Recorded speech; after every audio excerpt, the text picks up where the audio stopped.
The Late Night Alternative with Iain Lee on Talk Radio. We have ways of making you talk.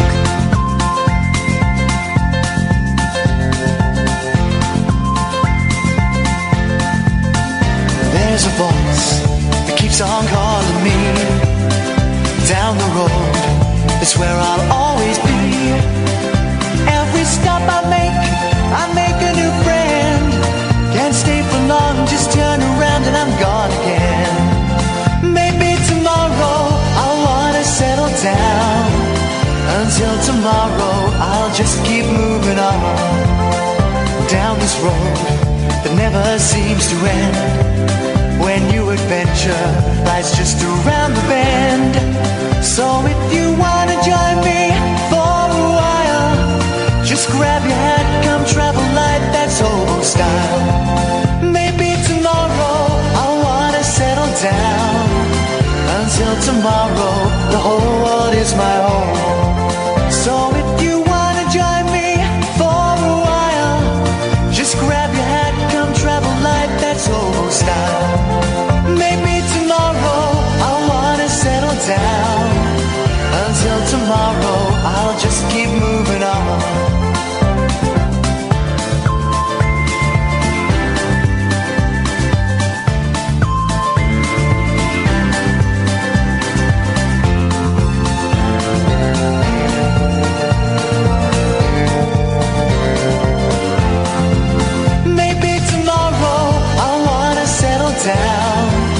Until tomorrow, I'll just keep moving on. There's a world that's waiting to unfold, a brand new tale no one has ever told. We've journeyed far, but you know it won't be long. We're almost there and we paid our fare with a hobo song. Maybe tomorrow I'll wanna settle down. Until tomorrow, I'll just keep moving on. So if you wanna join me for a while, just grab your hat and travel light, that's hobo style. Maybe tomorrow I'll find what I call home, home, home. Until tomorrow, you know I'm free to roam. Ba-dum-ba-dum-ba-dum-ba-dum-ba. 0344 499 1000 is the telephone number, if you dare call us this evening. For tonight's show, I guarantee that you will shit your pants.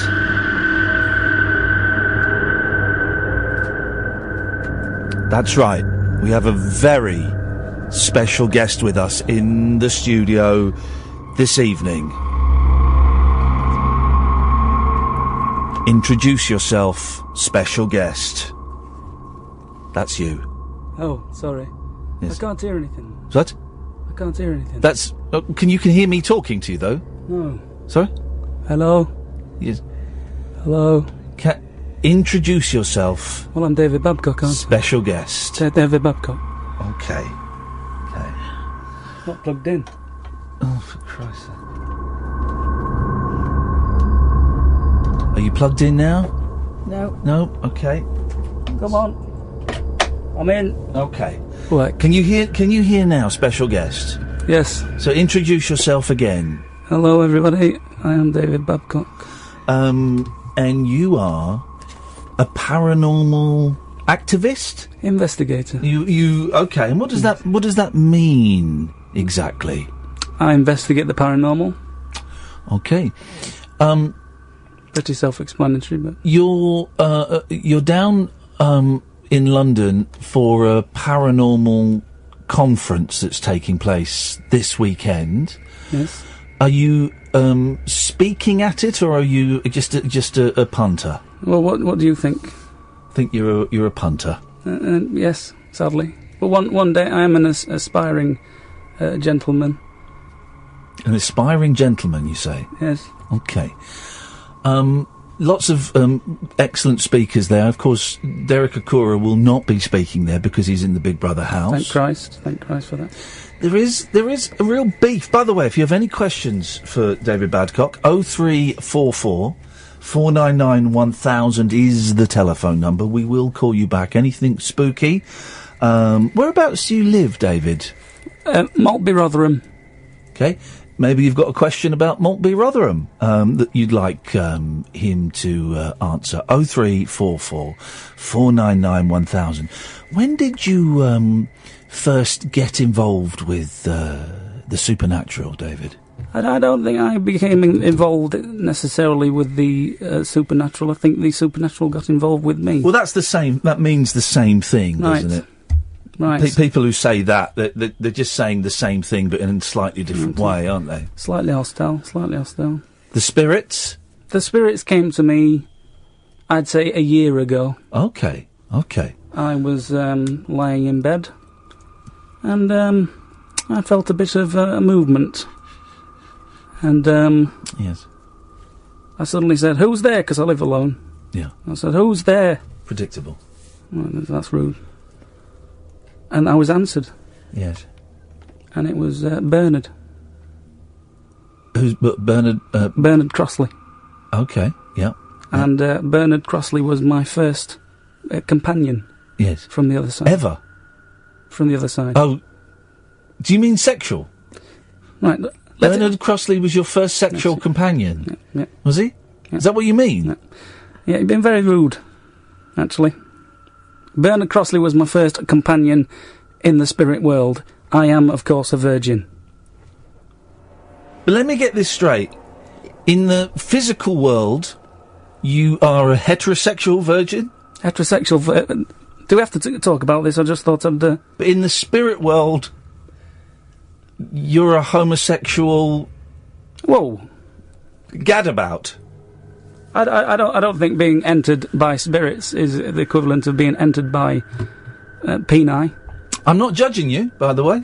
Each to their own. Catherine just got a shudder then. Catherine is here. I did, yeah. You're listening to the Late Night Alternative. My name's Iain Lee. This is Talk Radio. You just got a shudder there. I did, yeah. What happened? Did you feel something? Because I'm expecting, we've been told to expect mysterious things to happen for the 22 minutes that David is allowed to stay in the studio. What happened there, Catherine? I think I might have felt David's presence under the table. Okay, let's keep the hands where we can see them. Not physically. We've got a caller. Paul, good evening. All right, yeah, that's okay, matey. Yeah, Paul is in St Albans, perhaps one of the most haunted conurbations in Great Britain. Yes. Thank you, Catherine, for the affirmative. Paul, have you got a question for David Babcock? I just don't know how it works. I mean, does he feel it when the spirits enter him, or does he have to reach out, or I mean, how's this spirit stuff work? How does it work? Do you have to put them in, or do they go of their own accord? It can be either. I mean, if I'm trying to contact them, it's of my own volition. But sometimes you just sat there and you feel woomph, and they're right up. You feel a good old woomph, is it? I mean, because I work in one of the haunted bits of St Albans. I mean, where I work, we've had ghosts all over the place. Have you ever been entered? I've never been entered. Thank goodness. That's all I can say. But I have seen haunted monks walking down the road with their crosses and little spears, little balls, or whatever. Haunted monks with little spears, Paul. And little balls. Not spears, spheres. Spheres. Yeah, Okay. as in on a rod, on a chain, the spear, the incense thing. Yes. They look like a swinger. Swinging balls. Mm-hmm. Not swinging balls, springing spheres. Sping spheres. Sping spheres. Sping spheres? Bruce Springsteen. Drove past them on the road, because I literally work in the most haunted bit. Right. It's St Albans with the Abbey. Yes. I work next door to that. Right. And well, so you don't actually work in the most haunted bit, you work next door to the most haunted bit, which is probably, I'm guessing, not haunted. Chilling. Yes, it actually is, because it used to be an old prison. Oh. What kind of stuff do ex-prison ghosts get up to, David? Well, I'm sure you've heard the rumours. In my experience, prison ghosts do not say please or thank you. No. Before woomph, right up. So I try to not pass prisons where possible. No. Does that answer your question, Paul? Yeah. Okay. 0344 499 1000. We have only got David for a limited time. I can stay. I mean, No. We said till 10:30, David, and you know the show. It's very tightly formatted, and if we start to stray, then it just throws the whole schedule off kilter. Really. Now, David, we're not allowed to, by the rules of Ofcom, allowed to have a séance on the air. Right. But I was wondering if you felt anything. Oh, yes. What can you feel? I'm feeling the desk. I can feel that. Yeah. Oh, do you mean spirits? Oh, God, yes, of course. Sorry. I I thought you meant what can I feel nearby? No, I meant actual spirits, yes. Well, I feel them everywhere. But can I just flag up, just to save time, any question I ask you is going to be about ghosts and spirits. Okay. Okay? I feel, as I walked through the door just there... Yeah. And I don't know, this is very, very chilling, very chilling. Did you walk past George Galloway?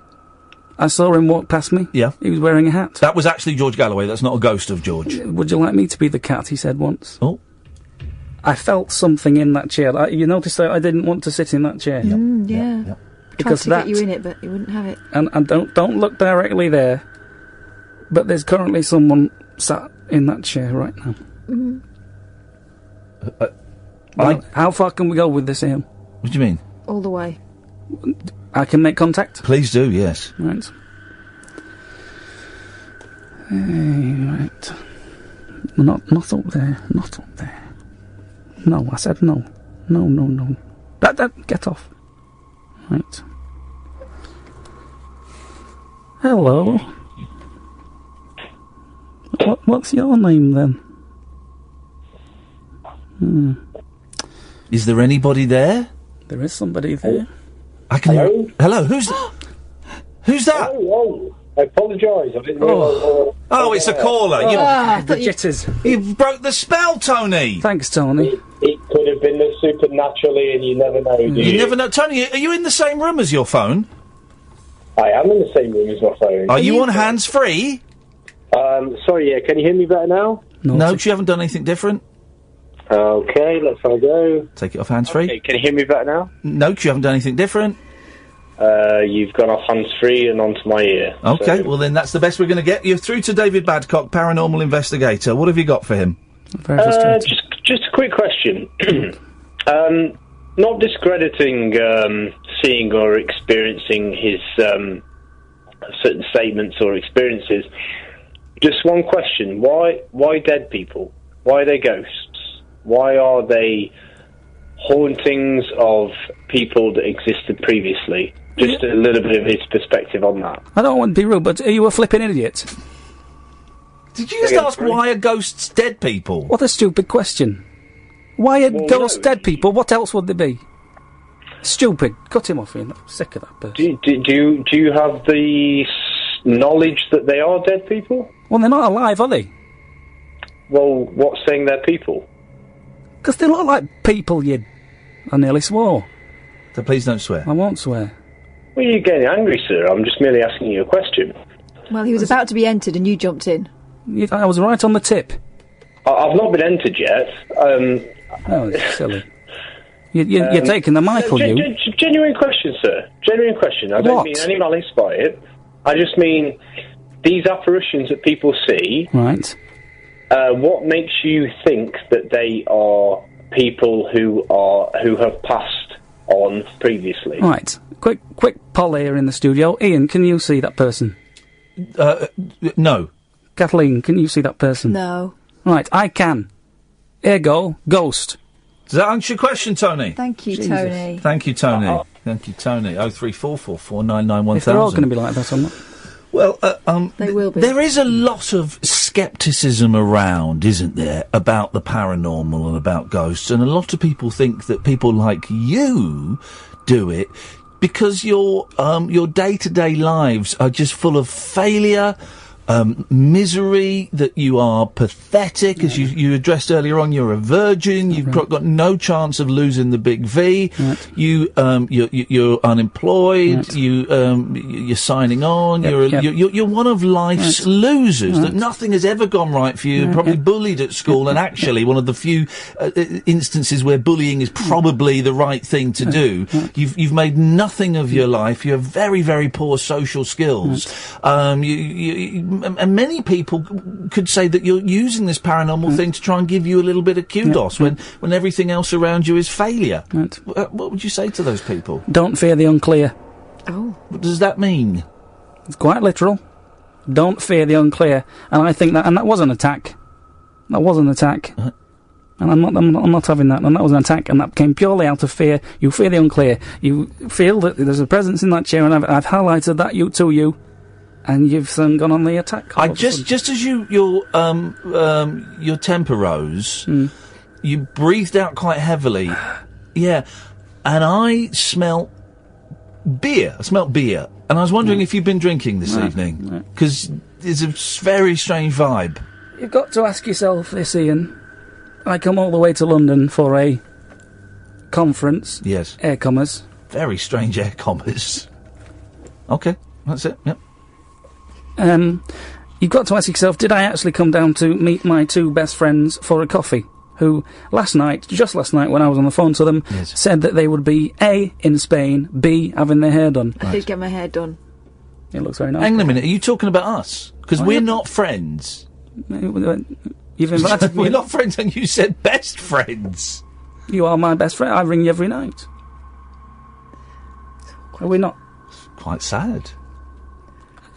We brought you in to laugh at you. I didn't. Right. Let's take some messages here. Andrew says, does David Bobcat have a spirit guide? That's you. Right. Not to talk ill of people that are currently potentially in some kind of house, but I think that people who have spirit guides are weak, and therefore no, I do not have a spirit guide. It is purely my own Aruva. What happened to Mr. Crossley? Bernard? Yeah, I thought he was your companion. No, he was the first person who entered me. Oh.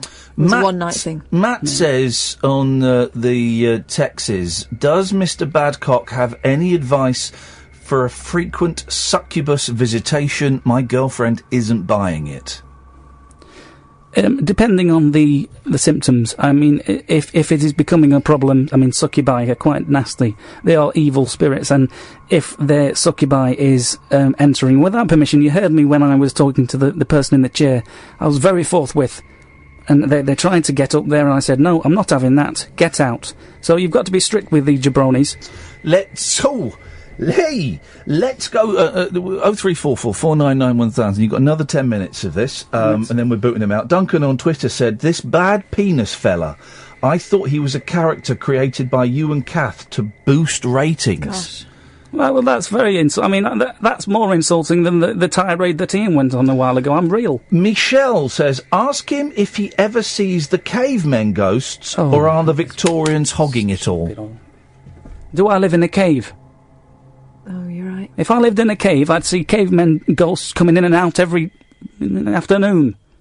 Okay. But I don't. I live in a flat, so therefore I see people who flat ghosts. See flat ghosts. Cavemen ghosts. Space Witch says, how do I make myself... It's so hard to tell if these questions are serious or not. How do I make myself less sexually attractive to spirits? Well, don't parade around in your undies, maybe. Okay. What do you do, David? To make myself less attractive? Well, look at me. Okay.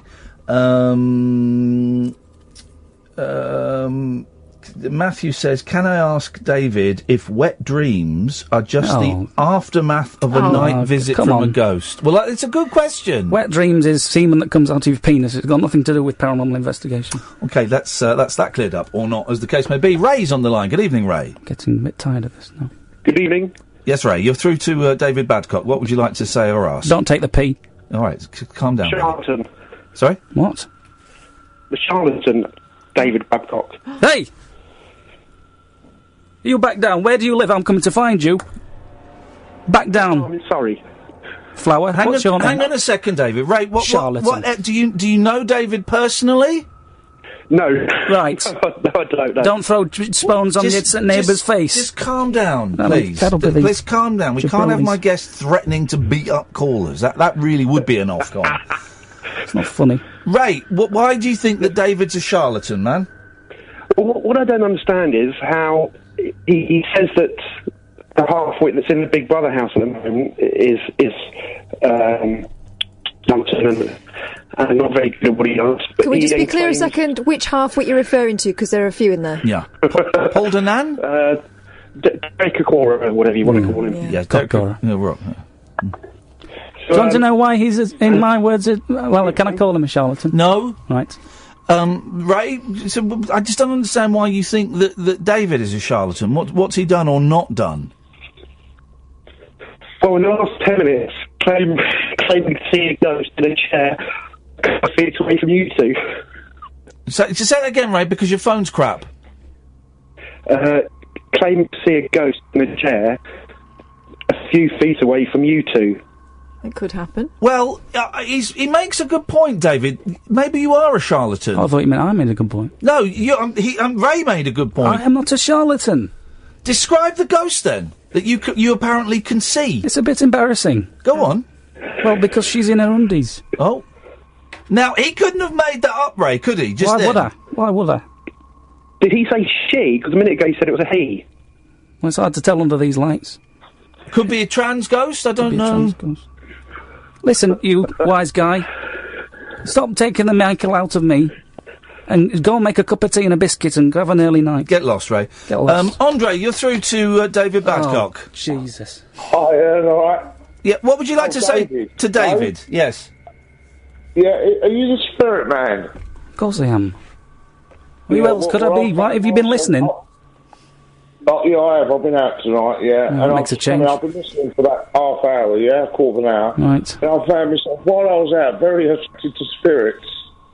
Oh. And I don't know what to do about it. But I'm very attracted to them. Right, well, yeah. What's the answer? Yeah, were they named Captain Morgan by any chance? Johnny Walker? All of them. Jack Daniels? Peter Malibu? I can go on. Steve Ginn? I went through the old lot of them all the way across. Are you still there, Andre? Yeah, I'm still here. Okay. I went through the old lot of the spirits. Right, I've got 5 minutes left in my national radio, what's it called? Debut. Virgin, right, yes, debut. Yeah. If I don't have a serious call by the time I've come out, I'm going to be very upset. Gonna have to say goodnight, Andre. This is it. There we go. It's not. Well, let's just tell you what we're going to do. We're not allowed to have a séance by the rules of the govern radio, but what we can do is we can try and have a séance to summon a caller. So we've got no calls on the switchboard. We've got you for 5 more minutes, and it has been. I'll let you into a secret, dear listener. David and I were discussing this throughout the day, and he has persuaded me that he thinks this would make a fun, regular, weekly slot. And I said I don't think it would. It's a bit old-fashioned, a bit hackneyed, and ghosts aren't real. But he has begged to come in tonight for half an hour. He said, I will do half an hour audition, and it will blow their minds. Who's that? That's you. And sounds a lot like an there's audition to only me. 5 minutes of this audition piece left, and it's not gone very well so far. So on the strength of the first 20 minutes, this will be a one-off. Unless the next 5 minutes really turns it around, then my radio instinct would be proven right. Let's go to... yes, Jonathan. Hello, David. Hello, Jonathan. A bit close, sorry. Hey, listen, I wanted to ring in because I'm going to be honest with you. I do have doubts about some of your claims. Right, move on. But I don't want you to go away from tonight downhearted or victimised. Look, if you think you've got a gift, keep working at it. Right. Doesn't matter what I think. It doesn't matter what Ian thinks or Kath thinks or what social media thinks. Yes. If you've got a gift, Find the power. Pursue it. Have you ever been entered, Jonathan? Pursue it, and don't let the naysayers and the hypocrites And the mainstream media offers get you down. Right. The cultural Marxists. Thank you, Jonathan. Wow, uplifting words from a racist. That's Is it racist? Yeah, he was he's a racist. Yes. So the one person that's been on my side is a racist. That's correct. But he doesn't mind spirits, no matter what colour they are. French tickler. You're through to David. Hi, how are you, David? Well, he's not French. Why were you a tickler? You'll find out. That's better. Steady on, pal. You're nowhere near my bottom. Just can't, David. You've got 3 minutes left, mate. And on the strength of what we've had so far, this ain't going to be. This is a one-off, and we'll delete this. We won't even put this out as a podcast or anything. We'll delete it from the Listen Again feature. So, French, you're through to David. What would you like to ask him? Hi, I was home alone last week, and it was getting late. It was after Ian's show had finished, and I heard creaking upstairs. I was getting very frightened.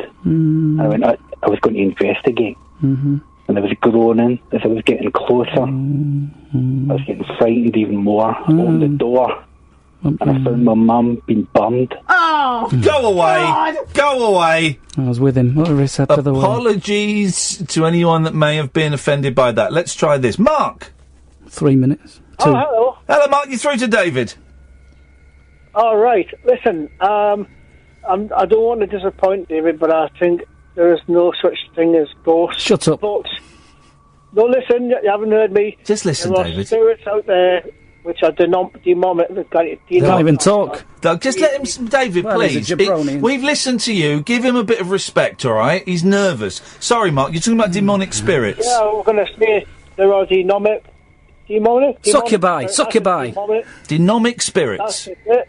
They are out there, but human beings can't come back. I've never seen a human being ghost. But just because you haven't seen it doesn't mean that I haven't seen it. You jabroni. What's wrong with these people, Ian? Help me. I've never seen a camel, Mark, but I believe they exist. Right. Case in point. Ding ding. Oh, he's on the floor. Well, if you believe in ghosts, get us the lottery numbers. It's got nothing to do with it. Oh, I've been let down by idiots. Let's take one more call. Let's take this. This is Tim. Good evening, Tim. Oh, good evening, God. I've been listening to this for half an hour and it's got tree stuff. Right. I've got, I don't know, I'm not a religious person. I don't particularly believe in an afterlife. No, but what I do think is... Keep it going. 1 minute, Tim. Never really go away, do they? What? We don't really ever go anywhere. I mean, you die. There's still the same amount of matter in the universe now as there was at the Big Bang. So it's all got to be somewhere. Hurry up. Yep. Yes. Yeah. No, I fully agree. There's 1% of the human. Now I'm speaking now. There's 1% of the human composition. Nobody can explain it. That is your spirit, and when you're buried, your body's still there. Right. So, Tim, have you seen a ghost, Tim? No. Do you believe it? Turn your radio down. Ghosts, well, as spirit manifestations, this, that, and that, I'm not sure. But what I do think is probably like hurry it up along. Storing information on a tape. Yes. Magnetically. So yes. Yes. Out of tape. Okay. Yes. Tim, would you like this? There's magnetism all around us. And magnetic anomalies. Yes. You know. Oh, we're past half an hour. Tim, please don't be rude to the callers, David. He's had the decency to call up, mate. You have the decency to listen to him, even if he's a bit dull. Tim, would you like to see this be a regular weekly feature? Yes, I would, actually. Let him answer that. I saw you do it. Would you, Tim? Yeah, why not? All right, okay, that's all right. But the public have spoken. Here's the last call for David tonight. Ben, you're the last call through to David Babcock. Yes, I think it's very good as well. Shut up. Ben? Hello. Yeah, you're through to David. Hi, David. I know it's your last call, mate. Just wanted to say spirits do exist. Yes. I'm sure you're very good at what you do, mate. Oh. From past experience myself, I have seen them. I do know they're there. Don't actually know what you do. I've just heard you getting a load of abuse, so I thought I'd give you a call and say hi. Beautiful man. Don't fear the unclave, my brother. Really? Take it easy, buddy. Yeah, I love you. I mean, sorry, Ben. I didn't mean to say that. Well, David, it's been pretty much as I predicted. So we're all off for coffee. No. I'm going to do another. Busy. Me and Kath will do another 2.5 hours of the show, and we're going to ask you to leave the building and forget this place ever existed. Okay? I'll be back next week. Then. Okay. Out you go. Off I go. Turn off the spooky music. Bye, Kathleen. Well, I'll come with you. Make sure you go out. Out you go. About. Out you go. No, you won't. Bye then, Ian. Come on, David. Goodbye then, Ian. Lovely speaking to you. I can only apologise. The Late Night Alternative with Iain Lee on Talk Radio. We'll get you talking. 0344 499 1000. David has gone. He's still in the sort of studio antechamber. And I can see him arguing with Katherine. Katherine, if there are any issues, just call down to security and they will come up. We won't be having that, I'm afraid, dear listener. We will not be having that. 0344 499 1000 is the telephone number if you want to give us a call. It's Friday night. Last show of the week for us here. Of course, Sunday mornings, 10 o'clock.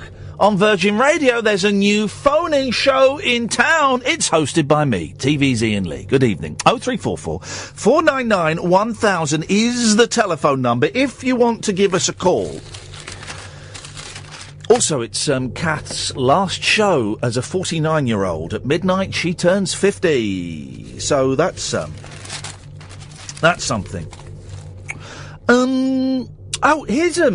Here's a really weird story, right? This is an odd story that kind of it scares me. It scares me. It's about Michael Owen. Now, I know Michael Owen is a footballer. I don't know him personally. I know that he's a footballer. He's one of the few footballers that I have heard of. And I always thought he was a decent enough bloke. Turns out he's a numpty. Listen to this story in the Star today. Michael Owen has only watched 10 films. Michael Owen has only watched, dear listener, 10 films. And 6 of them were Rocky movies. I mean, this is nuts. And the football legend says he didn't particularly like any of those flicks he saw. This doesn't make any sense whatsoever. But it doesn't matter, we're all going to die in a nuclear holocaust at the weekend, so that's nice. He said, I just can't get into them. I don't like to be kidded. I don't like to be kidded, says football star Michael Owen. He declared critical flop Rocky IV his favourite film, although he doesn't give it a glowing review. Oh, now they're mocking him because he liked Rocky IV. Come on, that's not fair. He reckons Robert De Niro and Al Pacino's 1995 classic Heat wasn't great. Well, here's the thing. I'm with Michael Owen on that. I thought Heat was absolutely abysmal. I think I watched it last year for the first time. I had high hopes, and it was an absolute turkey. And 1990 Demi Moore film Ghost was all right, but he added, I can't really... Is he from Liverpool? I'm doing the accent, I'm assuming. I can't really remember what happened. Jurassic Park was quite good, although he said he had to watch it twice after training for games with Arsenal and Manchester United. It was painful, he said.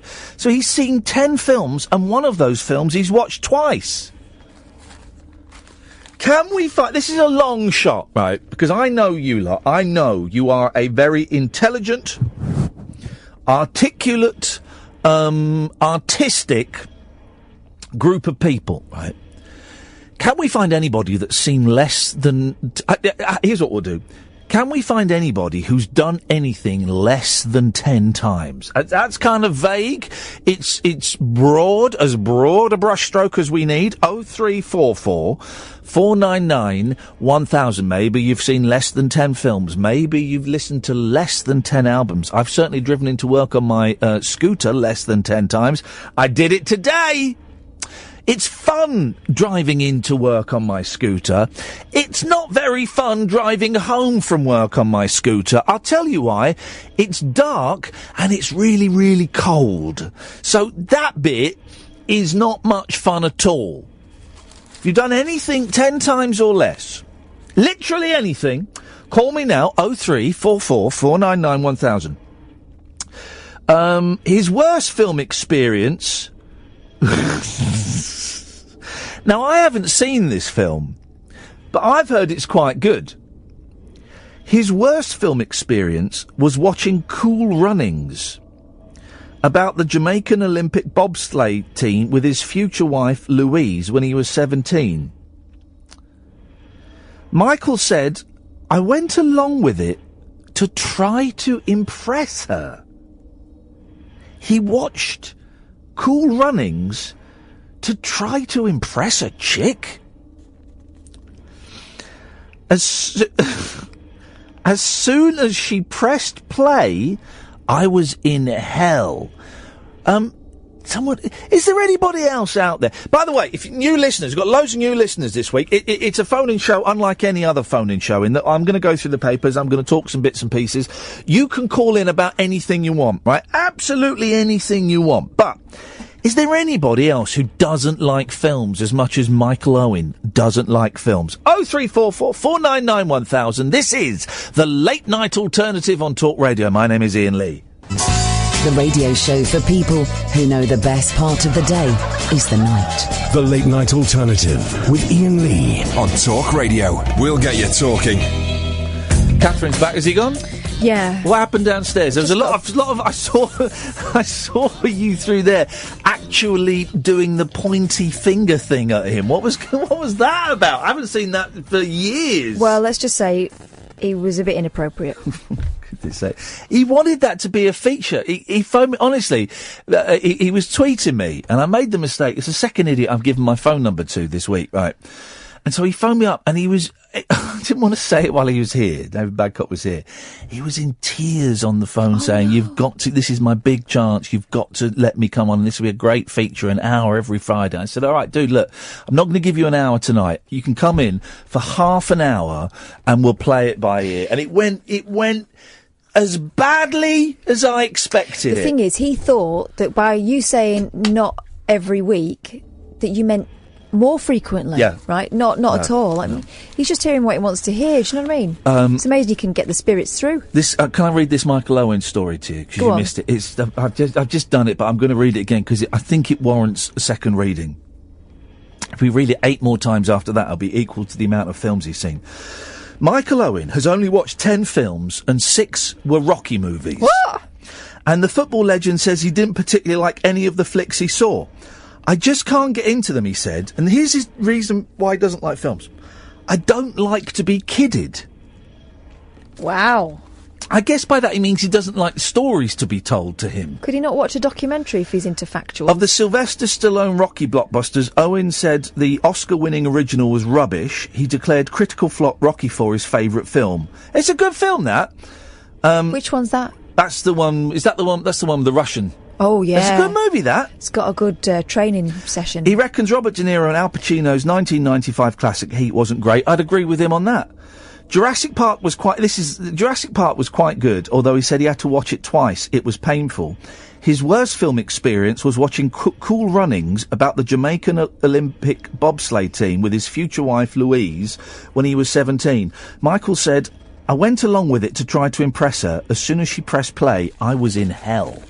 What a weirdo. I love films. I absolutely love films. I wish I could afford to go to this. I mean, I'm very lucky. I can probably afford to go to the cinema more than other people, you know. And when with the kids and summer holidays, we go. Can't wait for the Ninjago movie to come out in October. Oh, it looks brilliant. It's done by the same people that did Lego Batman and Lego Movie, which are masterpieces. So Ninjago movie looks awesome. I can't wait for that. So I love movies. How can you not like movies? He likes football, though, and I don't like that. No. I don't get it. How can you sit and watch that? And then there's a picture of Michael Owen, but I wouldn't have recognised him as Michael Owen. Is that actually Michael Owen, or have they just got... No, it's Michael Owen, but he looks like he's been crossed with Will Ferrell. I'm being told that the international dialing code 0044 344 499 1000 that it doesn't work. Huh? Now, I have no way of testing this, what with me being in the United Kingdom. So we need a foreigner, liberal elite, mainstream media. We need a foreigner to call in from abroad. From foreign, you were going to say? That's what I was going to say, yes, that's fine. That's absolutely fine, Catherine, yes. So we need or it doesn't have to be a foreigner, actually, so scrub that. We just need someone who is abroad now to call us. So a sado on holiday. Oh, a sado on holiday. 0044 344 499 1000, so we can see if that technology works. I'm really enjoying at the moment lots of right-wing commentators, Paul Joseph Watson and people like that, saying that their free speech is being denied by YouTube. Have you seen this story? Their free speech. I've heard rumblings. Paul Joseph Watson, for example, as you don't know, he's Prison Planet on Twitter, and he's quite an extreme right wing. Some people might suggest he was racist. Some might suggest he was an arsehole. But he's quite extreme. He says that depression isn't real. That's one of his more middling ideas. And he's arguing that YouTube are censoring him and stopping his free speech. Because they are? Because they are not allowing advertising to go on. Now, I don't know if it's in all political videos or if it's extreme right-wing. I'm assuming if it's extreme right-wing, they'll have to do it for extreme left-wing as well, for balance. But just because they're not allowing people to make money off them, because he made a significant amount of money because loads of people watch his poisonous videos, and they would put like an advert for Marks and Spencer's up in front. I do the same thing on the Rabbit Hole channel on YouTube, and since March I've made $19. He's made significantly more. Now YouTube have said, well, we're not going to put this advertising on extreme. I don't quite know the full definition of what they're putting, and so he's coming up going, well, this is my free speech. You're censoring me. It's not really. You can still carry on. You just can't make money out of it. It's the same as those people that said LBC, when they got rid of Hayley Hopkins, were censoring her free speech. No, they weren't. It's not free speech to have a 3-hour weekly show on a national radio station. That's not free speech. That's a job. She can still say those things. She can still go, and stream it online, or go and stand in Speaker's Corner, or sell it to a paper. Or stand. She can still say those things, but that's not censorship. That is a commercial company that is driven entirely by pounds and pence and listener figures, deciding that someone they were employing was damaging to their brand. They would have earned less pounds and pence, and possibly, somewhere down the line, have got a fine, because she has got huge fines for the Daily Mail. But it was a financial thing. We are going to lose money by having this person associated with our brand, so we're going to let her go. Also, radio stations pick and choose who they want voicing and their opinions all the time. Yeah. Fashions come and go. And people are saying, that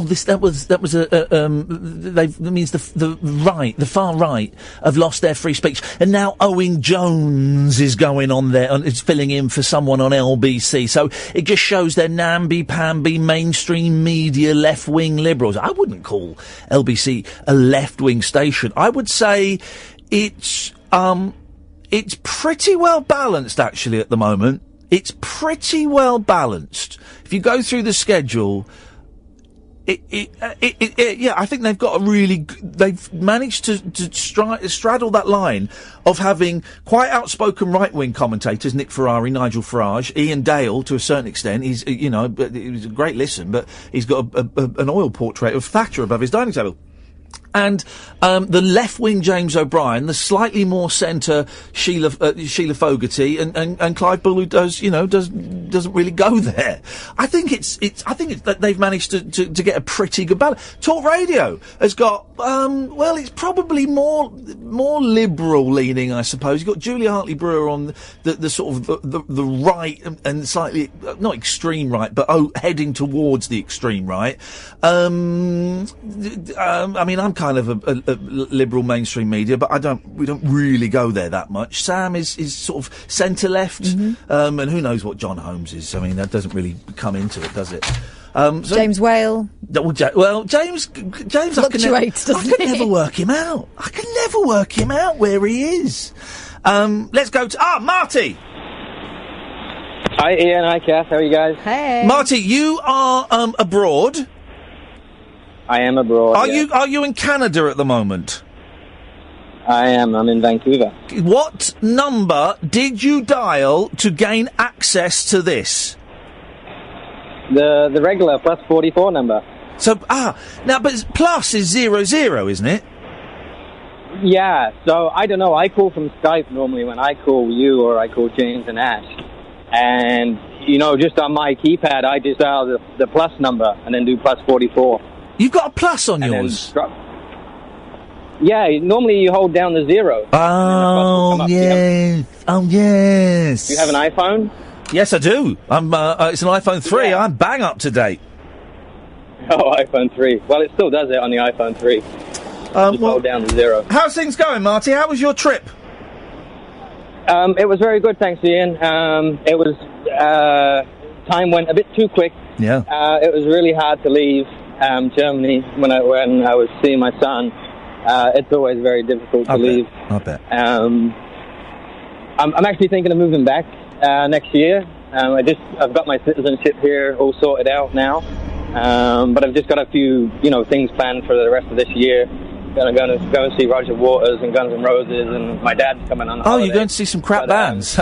Your plan is to go and see some bad music. Okay, interesting, Marty. Yeah, sorry, dude. I'm teasing. My kind of music. I'm teasing. I can't joke about other people's bands, for goodness sakes. Look at my record collection. Your music's pretty cool. Remind me how old your boy is. He was 6. 6. Man, that must be... My kids are going away for the weekend, and I was getting a little bit emotional. The worst thing is, Ian, was actually today, funny enough, I was calling to speak with him, but his favourite cartoon was on the television, and he's just like, I don't want to speak. Yeah. I'm too busy watching the cartoon, and it's heartbreaking. Yeah. But, and we've all had that, because... they don't get that it's heartbreaking. Their cartoon is on, and they want that satisfaction of that now. They don't get the baggage that you're carrying around with you. Do you know what? It almost shows you're doing it right, because it's not a massive deal to them that you're ringing because they expect you to, because they know you will. Do you know what I mean? That's a good point, actually. Yeah, it's a punch to the guts. Yeah. Oh man, I'm sorry. There you go. Oh, and just on the film thing, I'm not the biggest film fan. I'm more of a TV kind of series guy. Yeah. I've definitely only been to the cinema one time in the last 8 years. So. But you'd watch a movie on TV. You'd watch a DVD, wouldn't you? Oh, yeah, no problem at all. Well, but Michael Owen's only watched... sitting down at home. Michael Owen has only ever watched 10 films in his entire life. No, I can't defend Michael Owen, because I'm a Liverpool fan and he moved to Man United. Now you're speaking a foreign language. Marty, good to talk to you, man. Sorry. All right, Ian. All Take care. There we go. So plus 440044. That will do it for you. Do you know what I meant about the cartoon? Yeah, thing? no, I get it. I got it totally. Yeah, the kid doesn't see it as, oh God, Dad's on the phone. I have to speak to him again because he doesn't live with us, and it's good. It's like, oh, Dad's on the phone. I can't do it now. We'll speak normal. again. Yeah, normal. Good. I totally got that. Okay, it was a very nice. I didn't want to sound unsympathetic. I totally thought am. That was a very nice point to make. No, we've got a minute to go to the news. We'll do that in a bit. 0344 499 1000 is the telephone number if you want to give us a call. It's a Friday. I've only had one cup of coffee today, guys. I'm almost off the caffeine. I had one cup about an hour ago, about an hour and a half ago, because I was getting achy bones and I could just feel the headache coming. I reckon we've got no coffee in the house, so tomorrow I might go a whole day without coffee and then maybe have one on Sunday and then I could be free of this caffeine demon. Imagine. Oh, God, it's awful. 0344 499 1000. This is the late night alternative. Good evening. My name is Iain Lee. The lady's voice is Catherine Boyle. Oh, that'd be me. Yes, and it's a late night phone-in show, unlike any other phone-in show, right? And I'm not saying that lightly. During the break, I said, God, I wish someone else did this show because I want to listen to it. You can call in about literally anything. So far, we've talked about ghosts. We've talked about the supernatural. We've talked about idiots who don't like movies. We've talked about kids not wanting to talk to you. And we've talked about calling from abroad. We'll have plenty more stuff. Give us a call now. 0344 499 1000. This is Talk Radio. Talk Radio. Another 2 hours of this rubbish to go, dear listener. If you want to get your voice on the radio, we've got an empty switchboard, so now will be an excellent time. 0344 499 1000. This is the late night alternative on Talk Radio. The Late Night Alternative with Iain Lee on Talk Radio. We have ways of making you talk.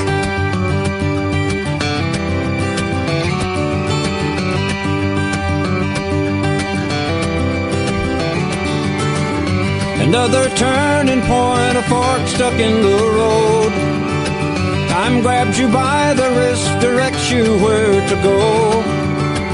So make the best of this test and don't ask why. It's not a question, but a lesson learned in time. It's something unpredictable, but in the end it's right. I hope you had the time of your life.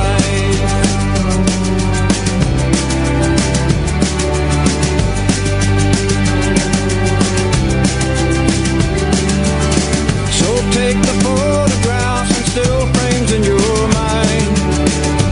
Hang it on the shelf in good health and good time. Tattoos of memories and dead skin on trial. For what it's worth, it was worth it all the while. It's something unpredictable, but in the end it's right. I hope you had the time of your life.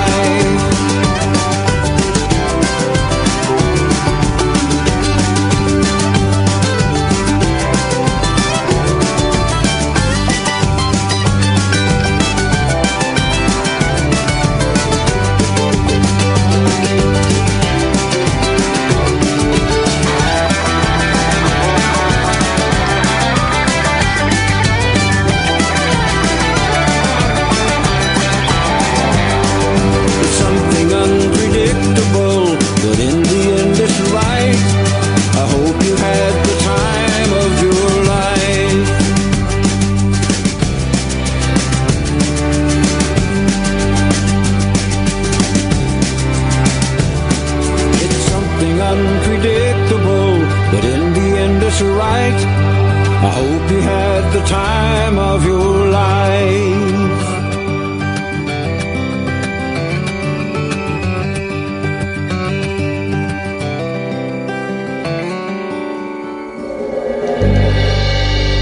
That's something else, isn't it? That is something else. Glenn Campbell doing Green Day. Honestly, those last three Glenn Campbell albums, that was about 10 years ago. Meet Glenn Campbell, where he does loads of cover versions. We'll play him doing a Foo Fighters song in a bit. And it is, we'll do it after midnight. And it's just brilliant.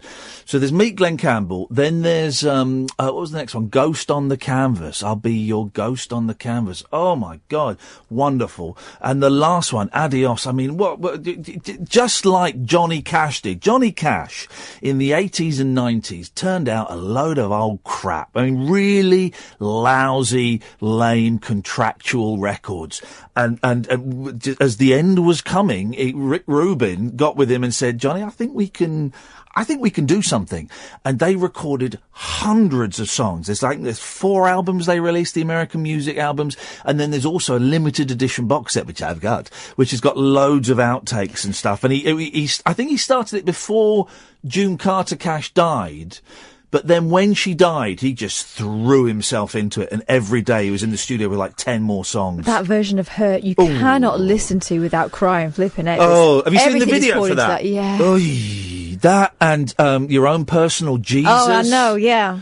It's incredible. And those last 3 albums with Glenn Campbell, I think kind of slightly different way. Instead of going kind of, all acoustic and not much backing, he went for the full lush pop. But 3 wonderful, wonderful records to leave. I'm so glad, the last one wasn't a turkey. There are some singers who can do a tune and it's brilliant, and they've got a lovely voice, and you just never get tired of hearing the voice. But the Glenn Campbell and Johnny Cash in particular can tell a story, can't they? Man alive. It's that country thing, it's that whole country thing. And, although one of my favourite Johnny Cash songs, and Glenn actually does it on his last album, which is why, A Thing Called Love? Mm-hmm. 6'6", he stood on the ground, he weighed 295 pounds. I love that. I remember hearing that as a kid, and it was like, what the hell is this? And I'd forgotten that. When I heard Glenn Campbell's version, is really, really different. But it reminded me of being a kid and hearing that song coming on the radio and just thinking, I don't understand what this is, because it sounds like a pop record, but this man has got this voice that is deeper than anything. And then there's these women singing really high in the background, and I just couldn't comprehend it. Yeah, and but it was really catchy as well. Yeah. 0344 499 1000 is the telephone number. Dear listener, you can watch us on Periscope, periscope.tv/Iain Lee. Hello. Quick bit of business. We are playing Brighton on October the 14th. Katherine and myself are recording a series of podcasts in Brighton on October the 14th at the Caroline of Brunswick. It holds 60. We've sold nearly 40. And it's not until October. So I would say, guys, if you're thinking of coming to see us in Brighton, book quick, book soon. If you type in on Google, Carolina, Brunswick, Rabbit Hole, Iain Lee, Catherine Boyle, some combination of those, it'll pop up. It's only about a tenner. And also on Sunday, September the 17th, our only London show this year. We are part of the London Podcast Festival.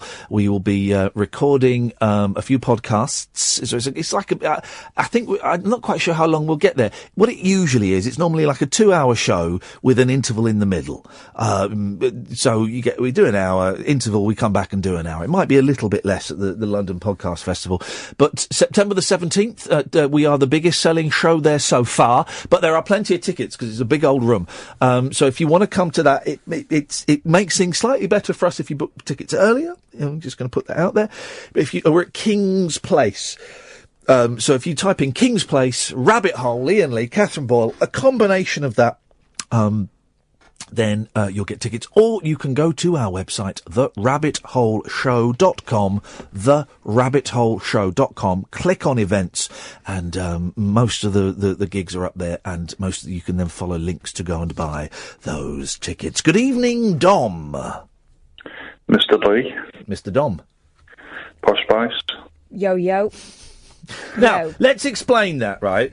Because some people won't get the reference. Last night we were absolutely blessed and thrilled to have Melanie C on, and I say this and I forgot to say this to her, but she would only have been embarrassed. Easily one of the best voices in pop. Easily. An amazing voice. And she now follows me on Twitter, which is wonderful. So I can send her DMs of my kids. And Catherine.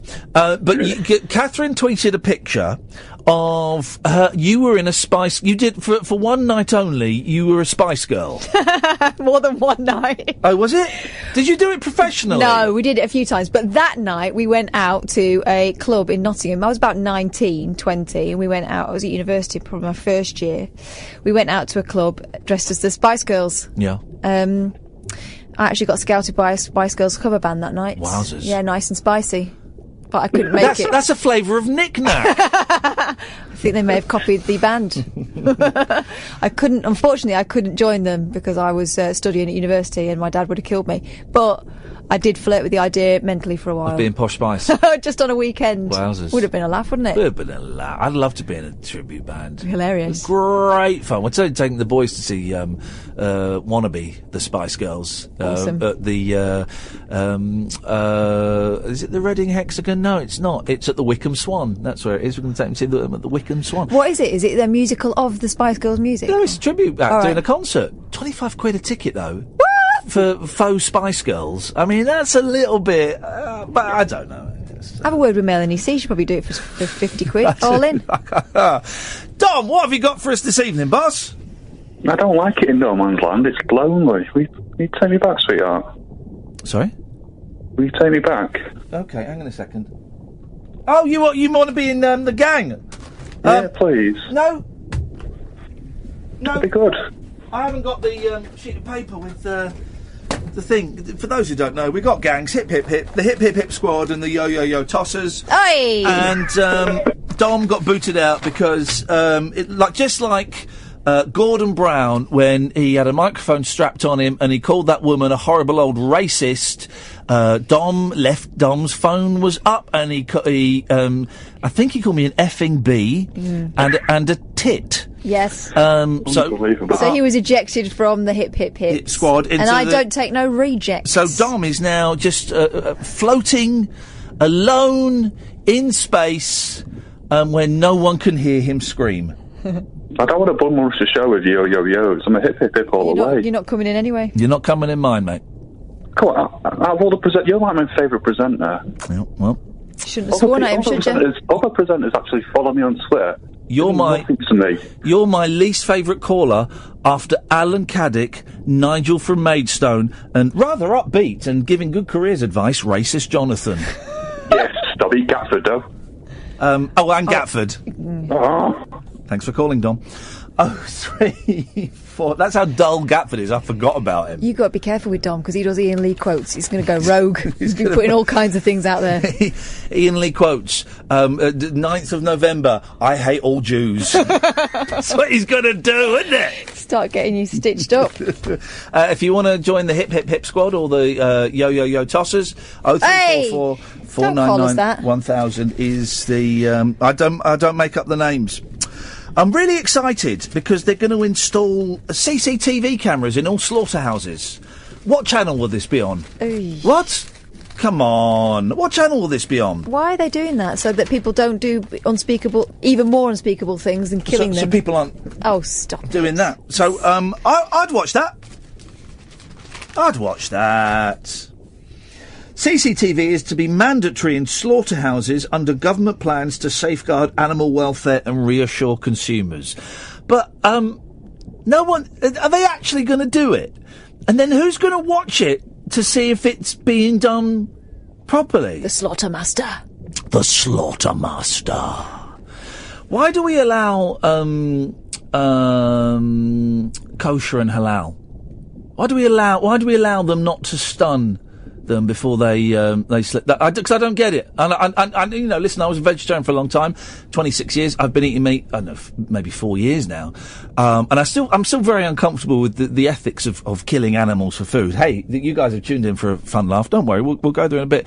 But I do wonder, because it's kosher, and no one ever says kosher. They always talk about halal, but they're done the same way. Their throats are slit without being stunned. And that to me just is just like, you know, being really horrible on top of doing a really horrible thing. It's like being double horrible, isn't it? And I don't understand why it's allowed. Well, I suppose I do, because you don't want to offend, you don't want to offend people, but I think it's one of those things where actually you've got to say the animal welfare is more important than your religious beliefs. I think, to me, that sounds okay, right? But obviously to some people it don't sound okay. Still, people are more important than animals, aren't they, in the eyes of the law? Yes. That's what it is. Yes. I don't get those people, though. And there'll be people listening. You're welcome to call in, but maybe not so much now. That think animals' lives are more important than people. I don't get that. I don't get that. I think people are more important. I think we are responsible for looking after Yeah, them because they're yes. more vulnerable than we are. Yeah, Apart from like things that will rip your head off, like lions. Oh, then they should all be executed. No. They should be shot with tranquilizer darts. Then when they wake up, there's like a little baby strapped to their back on a saddle wearing jockey's clothes. No. Would you not do that? I'd do that. No, I would say leave them alone and let them sort themselves out. As long as they don't mess with us, we won't mess with them. But everything else, like the cute things, look after them. Well, there's a big upswing. This is the thing you say. You start like that, but then there's been a big upswing in urban lions getting braver and braver and going braver. through your bins. And coming into, like, London. And honestly, there's not a day goes by when I don't see a dead lion in the side of the road. Or I saw a lion and its cubs just walking across the road. But this is what's funny. It was on a zebra crossing. It was actually on a zebra crossing, like they knew what it was for. Do you know what I saw? Insane. Joanna Lumley lets them in, lets them sit on her sofa. Yep. I mean, that. And she brings them off. And I just think that is a step too far. I really, really do. Yeah, they're not humans. They should be watching your telly. No. I don't think we should kill urban lions, but something needs to be done. There's that BBC News guy, isn't there? That he's named it. Yeah, he's named his lion. He's given it a really pretentious name. He's written a book about it. Oh, of course. He's written a book about it. That shouldn't be allowed because he's BBC and he's funded by the television poll tax. And B, it shouldn't be allowed because it's a really weird thing to do. What a freak. 0344 499 1000. This is Talk Radio. The Late Night Alternative with Iain Lee on Talk Radio. 0344 499 1000 is the telephone number. If you want to give us... I had to mow the lawn today. One of my least... No, it's not... No, I'll start that again. My least favourite job in the world. Hate it. And here's the thing. The kids... there was a tent had been erected about a month ago, right? Because the kids wanted to sleep in a tent in the garden. So they did. But here's the thing, right? That tent's been up about 4 or 5 weeks. Right? And I went in there. It was rancid. It had leaked. So it was full of water. 2 duvets in there. 3 pillows. Loads of books. All gone. In the bin now. They're in the bin now because the duvets were covered in mildew. Oh no. In the bin. Actual duvets. And they got sleeping bags. They're ruined as well. I'm so annoyed because that is expensive stuff. So I took this tent down. Set fire to it. And I took the tent down and I folded it up and put it in the thing. I had to turn the tent inside out so it would dry. Yeah, I was going to say, you dry it out first. So, and then I had to mow the lawn and I hate it. It hadn't been mown for ages. Right, ages. And so it took me forever to do. It was absolutely... I would rather have... I don't know, been in a Guatemalan prison. Right, I'd rather be a pretty boy in a Guatemalan prison because honestly, it was just hideous mowing the flipping lawn. Hate it. Why don't you get a ride on? Huh? Why don't you get a ride on? What are you talking about? Lawnmower. My lawn's not quite that big enough. Stop moaning then. Hey, hate it. It's the worst thing. This is what a volcano sounds like. This will be the Earth in about a week's time. All over. Just this. End of days. In fact, I wonder if I can get... hang on a minute. Let's have a little look. Let's have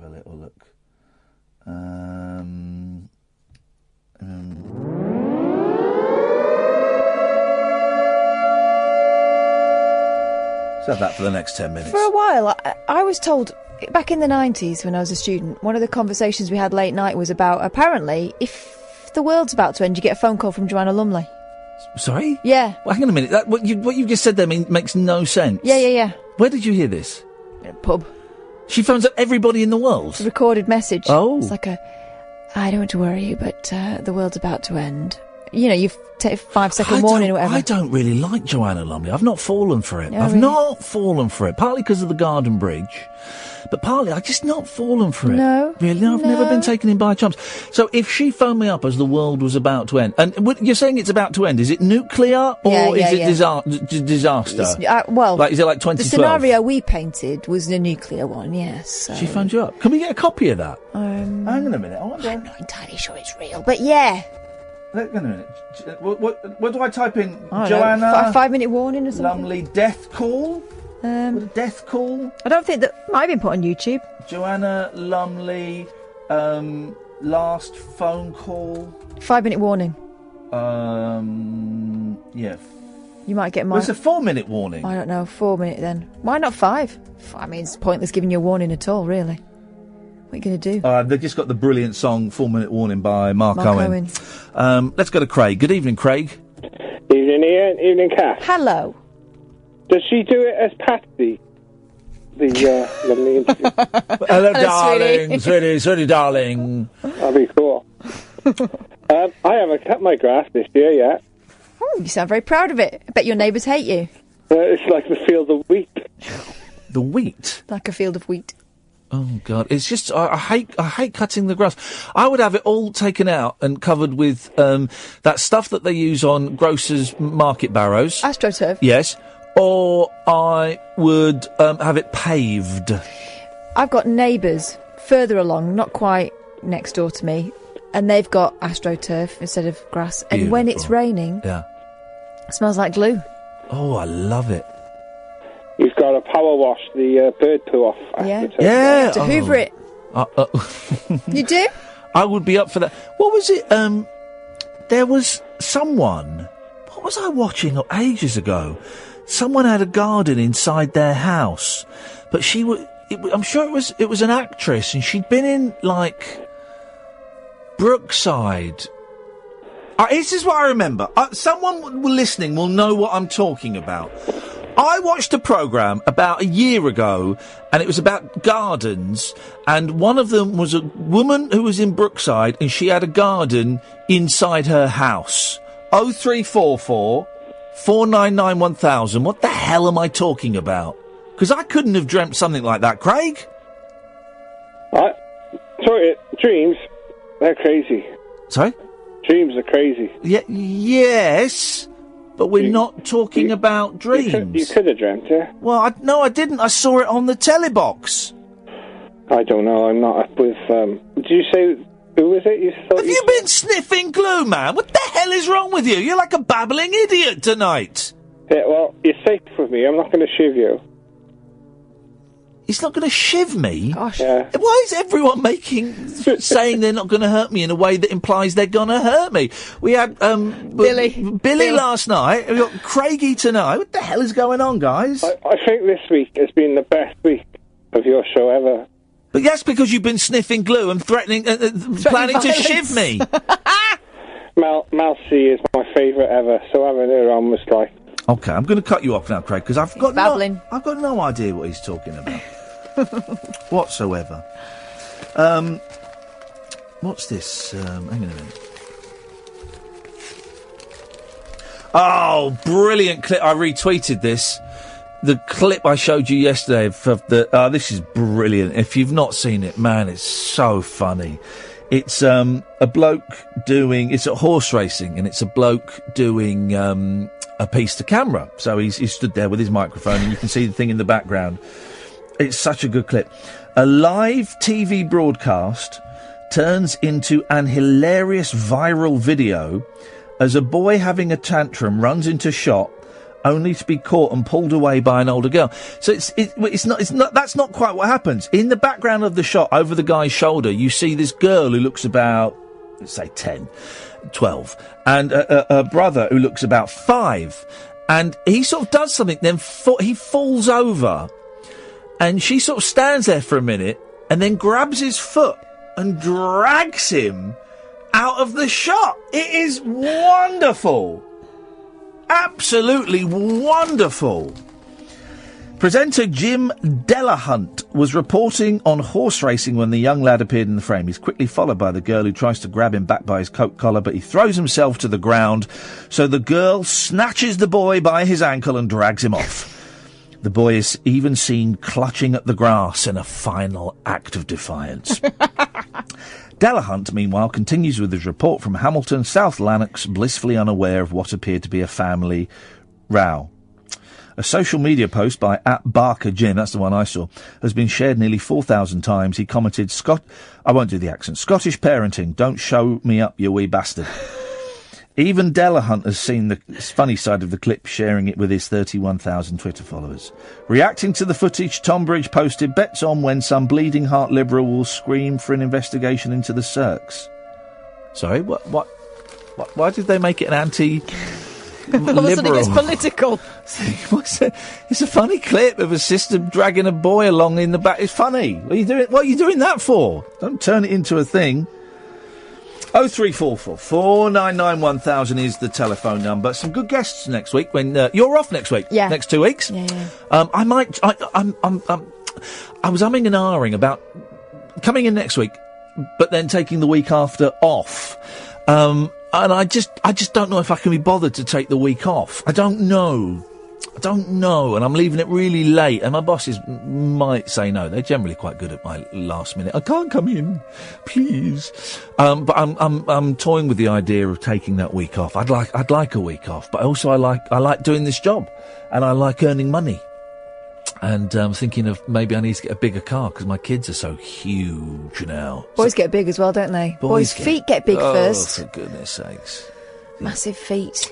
But next week we've got some guests. Monday we've got Dean Torrance from Jan and Dean coming on. Who else have... You've got Danny Kelly. Oh, Danny Kelly's coming in on Tuesday to talk music. Tim Brooke-Taylor, when did we... Maybe. We're waiting to hear back from Tim Brooke-Taylor. And then on Friday, although you won't hear this Friday, I'm going to go and have a coffee with David Hamilton, Diddy David Hamilton, who, when I was a kid, David Hamilton was always on the radio, and always on the telly. I remember him being on kids' TV all the flipping time. He was everywhere. And I've had a few emails with him this evening, and I'm meeting him on Friday at 5:00. We're going to go and have a coffee, or maybe sit in a park and chat. And for a radio geek like me to speak to someone who's worked with all the greats and some of the dodgepots, let's be honest, he's also worked with Everett and people like that. What a thrill! Just going to sit and pick his brains for as long as I can, and just get all the inside goss and get all the dirt and find out what it was like. I do think it's important. And we've done it a bit, particularly that bank holiday show where we spoke to loads of, people who've worked in speech radio and on talk radio and talk sport, recently and in the past. I do think it's important for people to acknowledge those who have trod before them. I think it's important because I think it's a respectful thing to do, to acknowledge people that have, made... I wouldn't be doing this job if it hadn't been for Caesar the Geezer and, bizarrely, Tony Blackburn and David Hamilton. This job would not exist in the way it does if those people hadn't gone and, cut their way with a machete through the forest of they were literally they were trailblazers. They were the first people to do what they did in this country and for some of them in the world. So I think it's respectful to kind of go up to them and say, by the way, thanks very much. You meant something to me and I just want to pay it back a bit. But also just the stories, the things these people have seen, who they've worked with, who they've spoken to.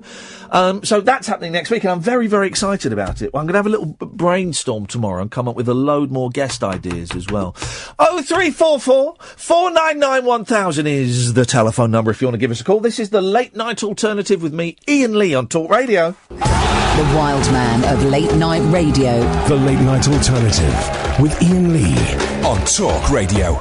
We have ways of making you talk. 0344 499 1000 is the telephone number. Bit quiet on the calls. There's the phone going off there. Bit quiet on the calls tonight. Well, the first hour, action-packed. Mainly to mock someone who I suspect has some form of undiagnosed mental illness. Wow. Second hour, a bit quiet, and that's fine. That's it's a Friday night. It's the summer holidays. I'm sure I'm sure a significant number of people are not sleeping in their own beds this evening because they are either abroad in a hotel, or maybe they're camping or in a hotel in Great Britain. I don't know. On holiday is what I'm trying to say. Maybe they're on holiday is what I'm trying to say. Or maybe their bed is for some reason unavailable. The family are away this weekend. Went away today, come back Monday. Working on Sunday, I'm doing the Virgin show 10 to 1. That does mean I've got the whole house and the whole day tomorrow to myself. And I can't think the last time I had that. The last time I had that probably was when I went to Wales, whenever that was. Was that March or something? When I went to Wales, that was the last time. I don't think I've had that since the kids have been born. Nuts. Isn't it nuts? The difference it makes to your life. Before I had kids, I used to do nothing. I'd spend the whole weekend doing nothing. Yep. Sometimes I wouldn't get dressed. Yep. Now, I'm lucky if I've got 5 minutes of doing nothing. Yeah. What my mother would call, and using it in the traditional sense of the word, a slut. and in the traditional sense of the word, because that's what it means. Someone who doesn't wash, someone who doesn't wash and get dressed is a slut. And it's now morphed into something else. Again, something I haven't done since the kids were born. I remember my mum describing Dusty Springfield as a slut. Wow. Because Dusty Springfield apparently, famously, didn't take her makeup off after concerts. Oh, right. Apparently, I don't know how my mum knows this or how this is common knowledge, but she would, when you did those concerts, she put on thick makeup. Oh yeah, and she'd have been using pan stick. Yeah. So apparently, Dusty Springfield was a slut because she would not take her makeup off. Gosh. She was lucky she didn't get spotty. Well, yeah. I know she used to write on her hand. Did you hear that story? No, go on. She used to forget her lyrics. Yeah. So she used to write them on her hands. So a lot of that I'm waving about was... Breakfast in bed, kisses for me. It's all that stuff, isn't it? Yeah. She had quite big hands. When did she die, Dusty Springfield? It wasn't this century. It was the 90s, wasn't it? I think it was the 90s, yeah. Because she did that thing with the Pet Shop Boys, didn't she? Yeah, and I wonder how long... It was quite good. What was her one? What have I done to since you went away? I've been hanging around. And she did the song for that that film about Christine Keeler, Scandal, didn't she?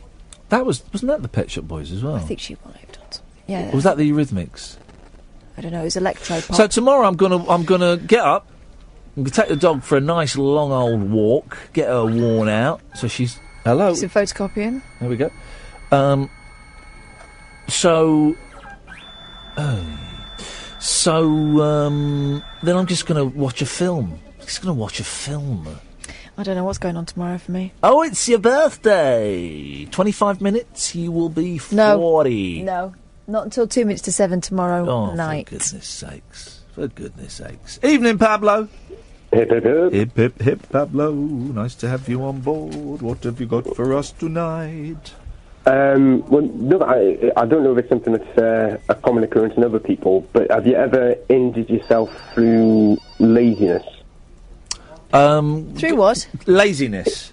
Tell us what happened to you, Pablo, and I'll see if I can fit a story around it. Basically, I've been having the front room decorated recently. Got a friend in to do it, but he's a professional decorator. And just did it over a couple of days, and on the last day I was sitting on the sofa just watching them do it, just doing all the bits whilst I was sitting there watching the telly, just having a chat. Wow, did you not feel bad about that? Well, I was paying him. Oh, well, in that case, fine. Wow, did he not feel bad about that? You should have said, hey, mate, I'm not paying you to talk.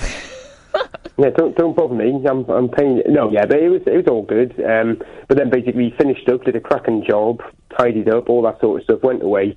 And then about 10 minutes after he'd gone, I was walking through into the kitchen, reached for the back room, the door to pop outside, and a horrible twinge in the back of my back. I've severely injured my glutes. Is it the glutes?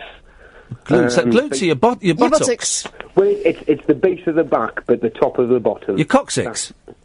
No, not the coccyx. No, but it's. Well, you've just hang on a minute, Pablo. I don't want to be picky, but you've just described your coccyx. I thought the coccyx is the central before the crease, so to speak, isn't it? Yeah, well, that's what you just. That's the area you just described to me. Try describing again. It's your fault. Trust me. Try describing again, Pablo. Right. Well, it's basically where the legs meet the back. But it's either side, so it's not central as to where the coccyx will be. It's. Well, is it above your buttocks? It's kind of right on the cusp. It's lower back, top buttock, but it's either side rather than central. Okay, I think that's your spleen. Yes, that's possible. I think you've ruptured your spleen. I've been known to vent out on It's not his taint. His taint, his safe. Do you know what a taint is, Pablo? Is that your undercarriage? No. Kinda. Your perineum. Yeah, Yes. I've only discovered recently the Americans call the perineum the bit between the balls and the a-hole. Or if you've not got that, yeah, they call that a taint. because taint either of the things. Yeah. Well, I once had a hemangioma on my taint. Now, what's a hemangioma? That's a Mexican escort, isn't it? Well, if only. No, it's a I don't know, a non-cancerous growth. Oh my on word. your taint. Wow, you had a non-cancerous growth on your taint. Wowzers! And all the places. What did you cure it with? Was it Savlon? No, it was a group of doctors using a scalpel and coring me. I had like a hole there for a little bit. So your taint was actually something.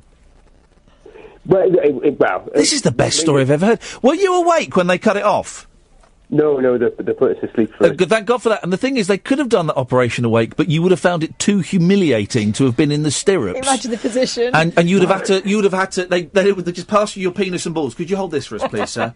Well, I don't know what's more humiliating after the fact, whether it's for me or the missus, but obviously where it was, for bandages and things like that, I couldn't really reach it or do. How do you put a bandage on your taint? That's where the missus came in. So for about 2 weeks, the missus had to basically, I was up there like a big grown-up baby with my legs in the air, and she had to put a bandage on. But how does a bandage stay affixed to the taint area? I don't understand. Does it go around a leg, through the legs? It's like surgical. You use surgical tape, so it's just basically a little gauze and surgical tape. Oh, Plaster. No, because it would weep. It would be more like a sanitary towel, wouldn't it? Pretty much. Yeah, because of the discharge. I had to have a similar thing on when I had my anal fissure sewn up. I had to wear basically sanitary towels on my bum. Absolutely true. And people don't talk about it. And if we don't talk about this stuff, people are going to die of it. Not of anal fissures, obviously. That's stupid, but people might die of it. So I'm going to talk about it. If I talk about it and it saves one life, then it's worth the humiliation. That wasn't Carrie's relative, was it? Sorry? Anal fissure. Yes, thank you very much indeed. 0344 499 1000. We really are covering all of the important... Can someone get that bloody phone, please? We really are covering all of the... for crying out loud! Get the sodding phone! Tonight, we really are, thank you, covering all of the important issues. 0344 499 1000, the late night alternative. You really won't hear such bold discussions of anal fissures and taints on LBC. Across the UK, online and on DAB. The late night alternative with Iain Lee on Talk Radio. 0344 499 1000 is the telephone number if you want to give us. It's kind of a leisurely stroll through the office of life this evening. Let's go to Maxington. Good evening, Maxington. Hello, Ian. Hello, Maxington. What have you got for us? Right there. I think like three things really. Just come back in. I heard you talking about taints. Yes. Have you heard the Vis profanosaurus definition? Okay, no. Now I'll try and keep it clean. So what's your thinking about? What's your is it tuppence you tend to call something I won't mention? The ladies' parts are a tuppence, yes. Yeah. So the Vis profanosaurus definition, the taint is Niffin's Bridge. It says, and I suppose it's like a Yorkshire accent or whatever. But it's taint ass and taint tuppence. There we go. That fits it. That fits it perfectly, and it's very, very romantic. And it's one of those mysteries. Why did God, evolution, whatever? Why did it give us that area? Why? That and the appendix. Yeah, it's in the appendix. One day we'll find out, and once we know that, then all of God's glory. Why? You've got to keep them separate. Yeah, I suppose so. You don't.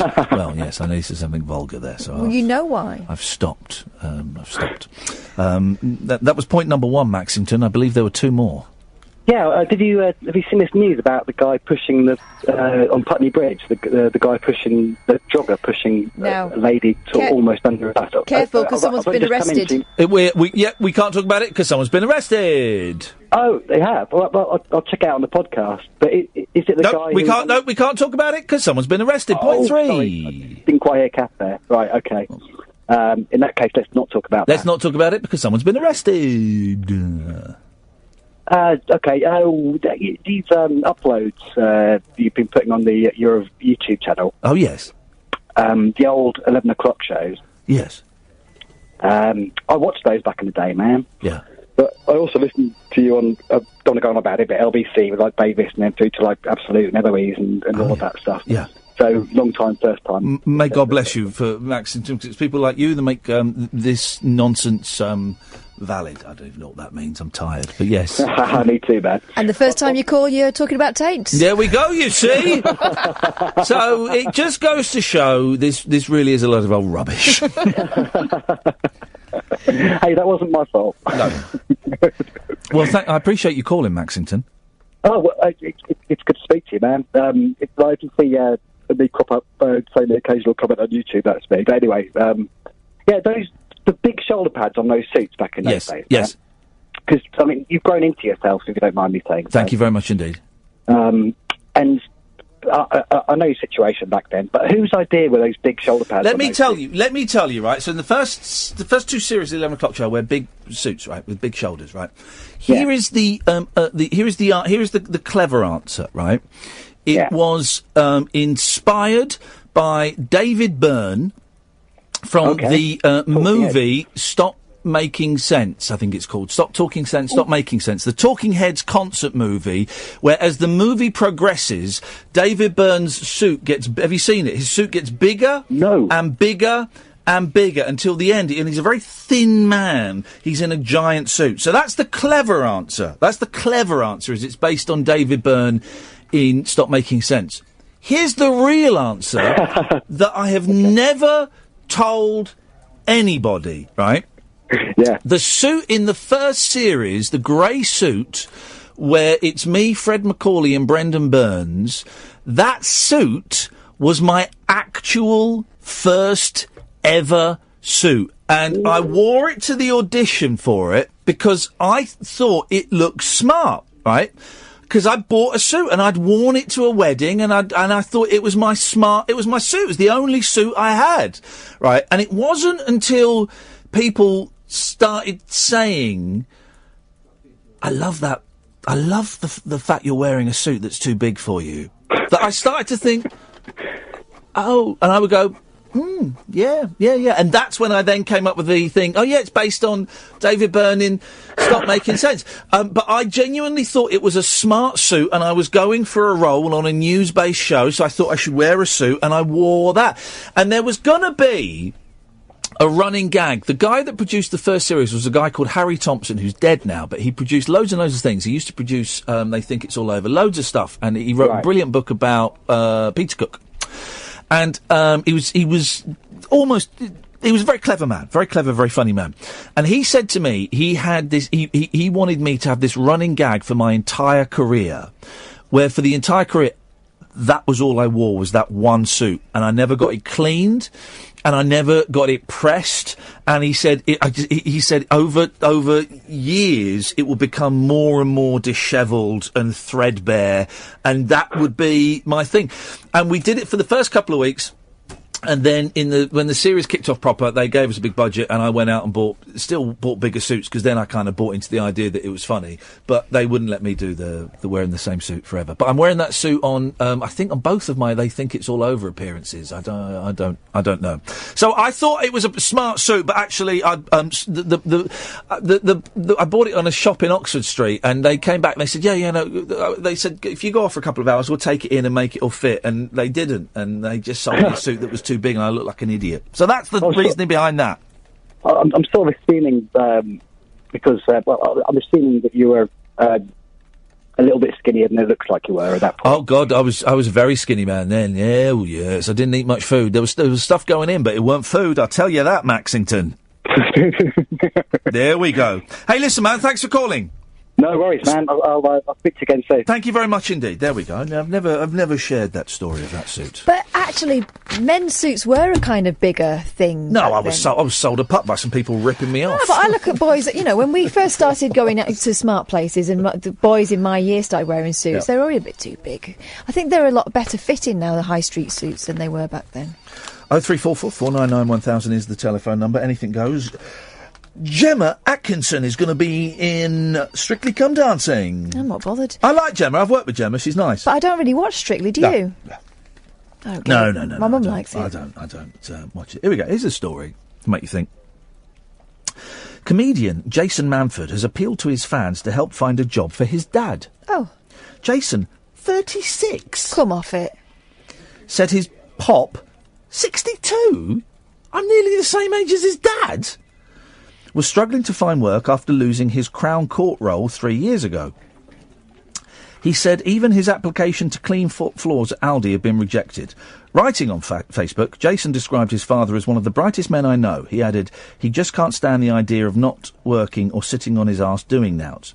One follower offered him a building manager's role. Here's the thing, Jason Manford, multi-millionaire, why don't you give him a job? Why don't you give him a job as your personal assistant, or your chauffeur, or the guy in charge of your suits, or why don't you give him a job? I mean, you're a multi-millionaire. Unless his dad is one of these kind of, I'm a proud man and I don't want charity and I want a proper job. Yeah, but all right, Dad, I'll give you a proper job. I'll tell you what you do.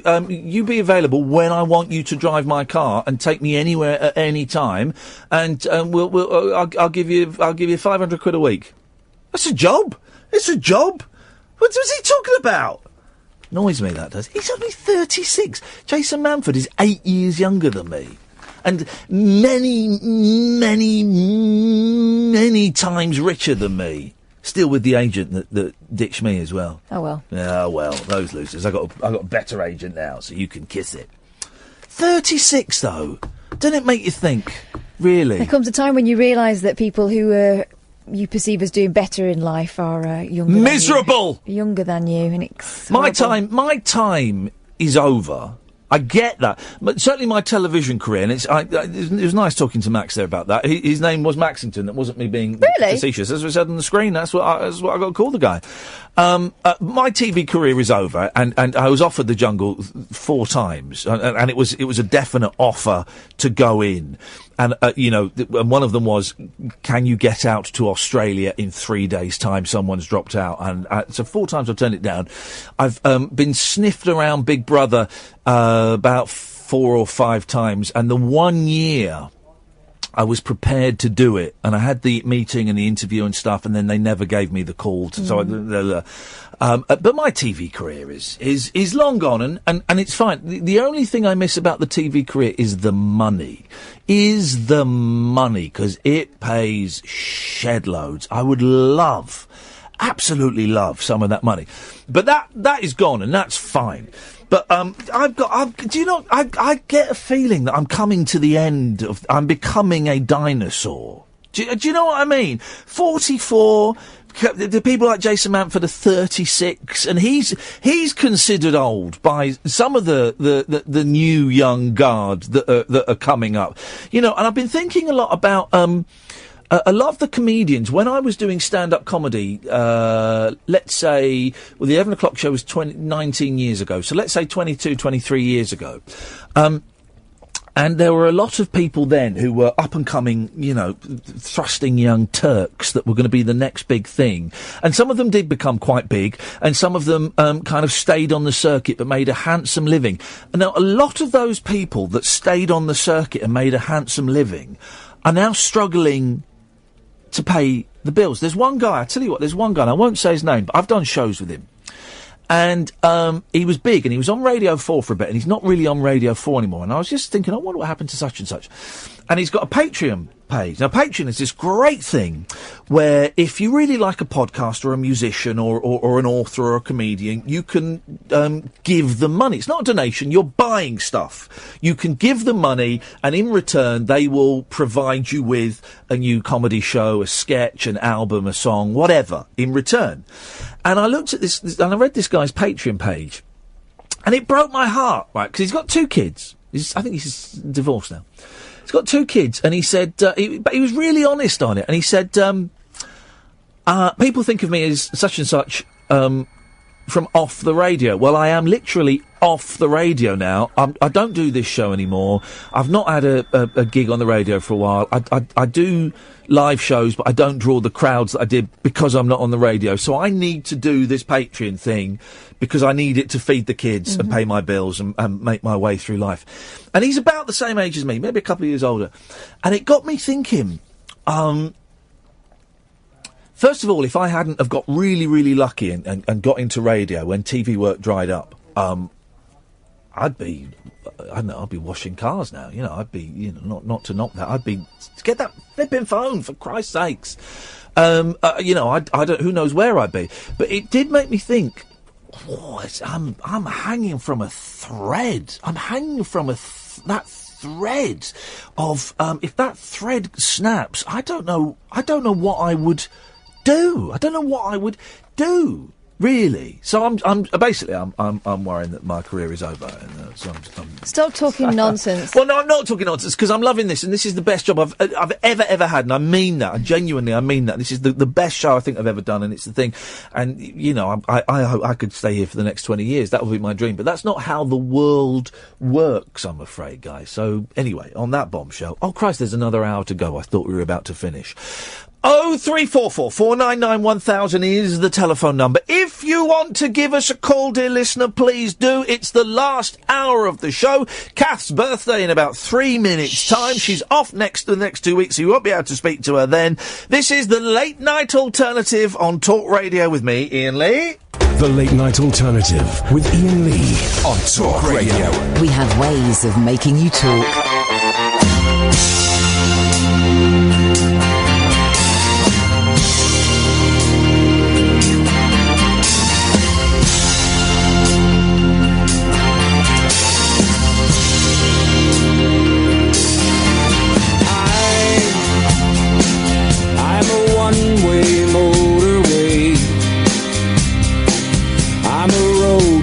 Drives away and follows you back home.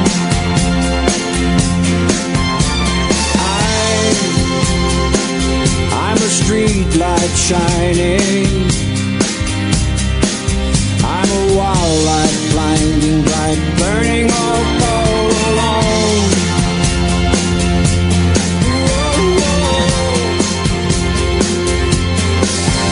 It's times like these you learn to live again. It's times like these you give and give again. It's times like these you learn to love again. It's times like these, time and time again.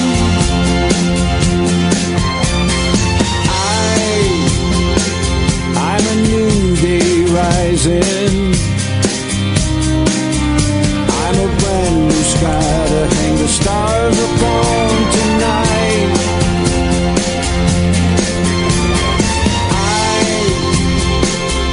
I'm a little divided. Do I stay or run away and leave it all behind?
0344 499 1000 is the telephone number. Happy birthday, Katherine! Yay! 40?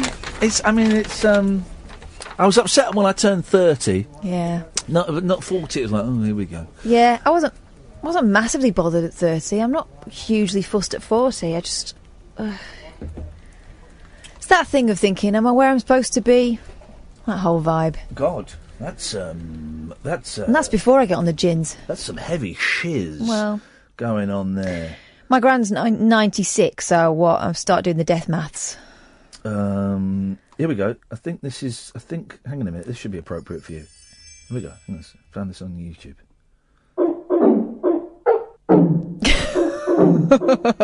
Now, here's the title, right? Right. Happy birthday to you. Barking dogs for 12 hours. What?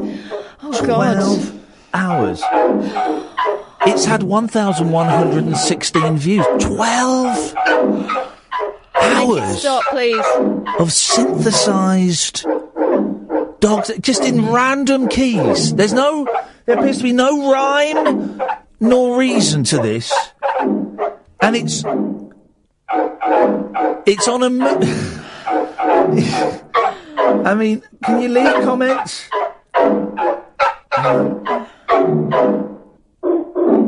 Here are the comments, right? Thank you. That was the day of my birthday for real, and I love dogs so much. Excellent. Haha, cool. And that's 12 hours. Okay. Let's find... Here's one called 12-Hour Movies, Wheels. Okay. Please make this stop. Hang on a second. I don't quite know. 12 hours, weapons of mass destruction. That's what we want.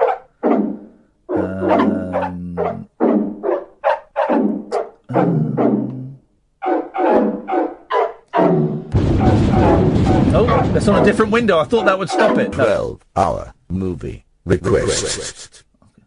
From the military mind of Dave Smith. What? 12 hours of a battle. Vietnam.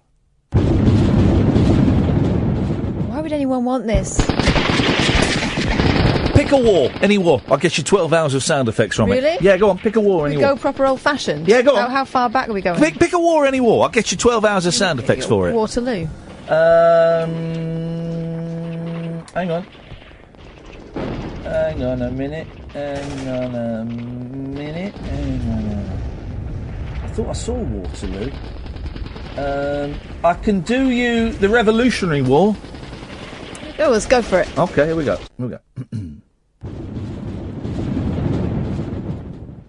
12-hour movie request. From the military mind of Cave Guy 22. 12 hours of a battle. The Revolutionary War. That sounds very similar to Vietnam. Oh, apart from the pipe band playing. And the shouting. Let's pick... God save the king. Sorry? What? I'm getting happy 50th birthday messages. Thanks for that, mate. You're very welcome. Okay, we'll have this. We'll have this for 12 hours. Hang on. There we go.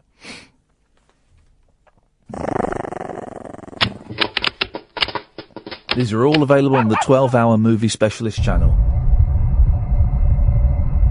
Is that a nuclear sub? Yeah. Oh, God. Hang on. Let's try this one. It's a little bit too digital for me.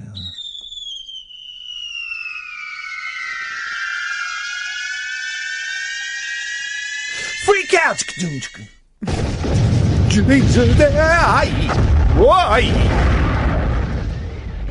I'll have that in the background. Yeah, 40, it's something. Here's the thing, we're all dying, Kath. We are all... I don't want to get too heavy on your ass. We've got 69 people watching us on Periscope. That's a funny number. But we're all dying, man. We're all dying, and we're dinosaurs. And we're getting older, and we are no longer the future. We are the past. How does that make you feel as a person? Terrible, huh? Yeah. Should do. Seriously, we're screwed. That's it. Game over for us. You hear that coming? Run towards it. That's all I'm saying. 0344 499 1000 is the telephone number if you want to give us a call. Let's take calls straight to air. Again, I'm sorry, the stories in the papers today, they're just not really up to scratch for me. They're quite poor. There's a kid who does Michael Jackson impressions. There's a thing. Oh, well, what was this? What was this about? I've starred this one. It means I'm. Can you? Sorry. Can we have the battle down to a slightly less? Oh, so I'm sorry. Yeah, sure. Just. Some leak it hot. I mean, this is the best story of the stories I've got on my little bit of paper here. Right, this is the best one. Sauna 999 gas alert as guest pees on coals. What? A hotel spa was evacuated in a chemical incident after someone had a pee on a sauna's hot coals. Oh, that would sting your eyes. Oof. You'd taste that as well, wouldn't you? You'd taste it. Yeah. 2 fire engines. What? A specialist hazardous material unit, 2 paramedic vehicles and an ambulance dashed to the scene when the vapour seeped into changing rooms. Oh, God. That must have been a long whiz. 5 people needed treatment for headaches and sore throats. Dirty. That's ammonia. Dirty bugger. Whoever did that. Dirty boy. Very dirty. I'll get it. We'll take calls straight to air in a minute. The £5,000 999 operation on Tuesday afternoon was launched over fears of a potentially lethal chlorine leak. But 3 hours of air monitoring concluded it was an ammonia-based liquid.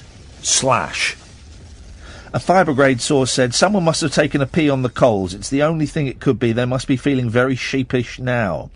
Yesterday, the spa and swimming pool at the Fieldways Hotel and Health Club near Trowbridge, Wiltshire, had reopened, but the men's sauna remained shut.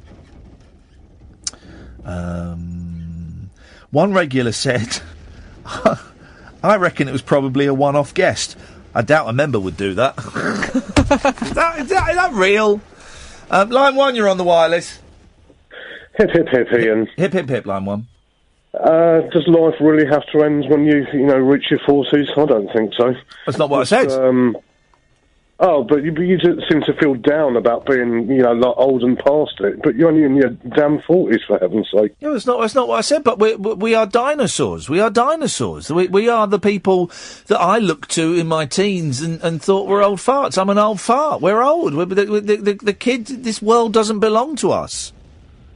The old farts were the ones that were controlling it for the rest of us. I mean, just look at, Brexit, it's all the old ones, but they're not going to be around in years to come. Well, you sound like a spoilt teenager. You sound exactly like a spoilt teenager. Listen, in terms of careers, it's kind of over for, in terms of getting thrusting, exciting new jobs. That's not going to happen. In terms of having kids, it's too old for that. It's a countdown now, Ray, not a count up. I'd rather not see myself as a dinosaur. I mean, I turn 45 in a month's time. Yeah, you're a dinosaur, man. You may not want to see it, but you're a dinosaur. Well, okay, if I am, then I won't fight it. I'll be proud of it, even. Embrace the dinosaur, but do it sitting down and make sure, you've had a wee before you do, because otherwise it could be a disaster. Line 2, you're on the wireless. Enjoy the music for a minute before we let personality Eric Robinson explain.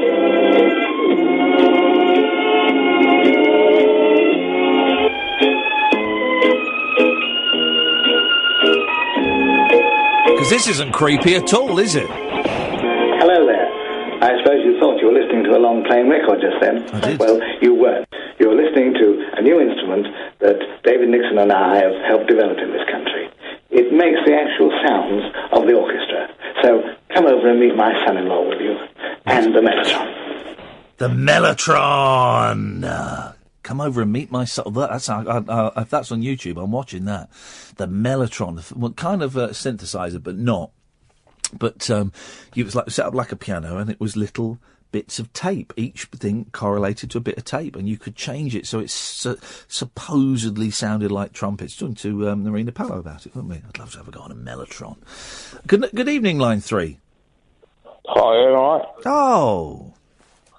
Andreas speaking. Yes, Andreas.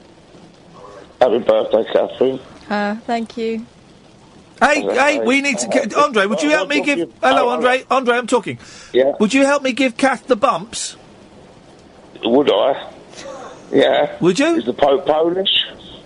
Is there shit in the woods? Well, that's something. Well, Ian? Yes? What I was going to say, I would give you the bumps, but you shouldn't really talk about old people, because, older people, because they've made the country what it is, or tried to. Oh dear, don't blame them for that. People in the forces are all still working at it, and they're older than us, so you can't knock them, can you? Well, most of the people in the forces are younger than us.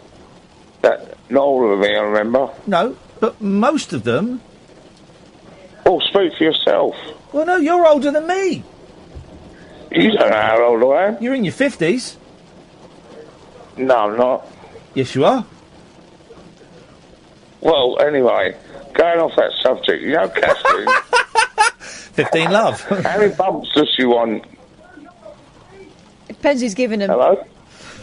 I'll give you them, if you want them. I'll pass. All right, then. I don't want you to put your back out.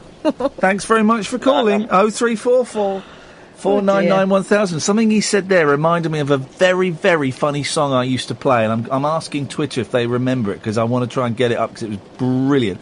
Really funny record. This is the Late Night Alternative on Talk Radio. The Late Night Alternative with Iain Lee on Talk Radio. We'll get you talking. So, Andre said, would I? And it reminds me of a song I used to play on another radio station, where it was like a sort of porno music, and then a man would go, would I? So, Lane is sending me a song, I don't know, but my mate did a class song when he was still at Acid Jazz. I think you might like it. Two things, right? I don't click on links. I hate Acid Jazz. 3 things. I won't like it.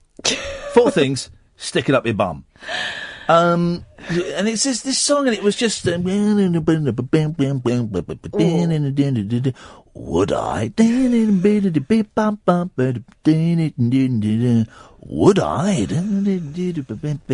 It's like that. And I can't... I forgot... You used to play at the other place. I don't think I did play You it. did, I've heard it. Are you sure? Yeah, pause. Let's ask. Line 1.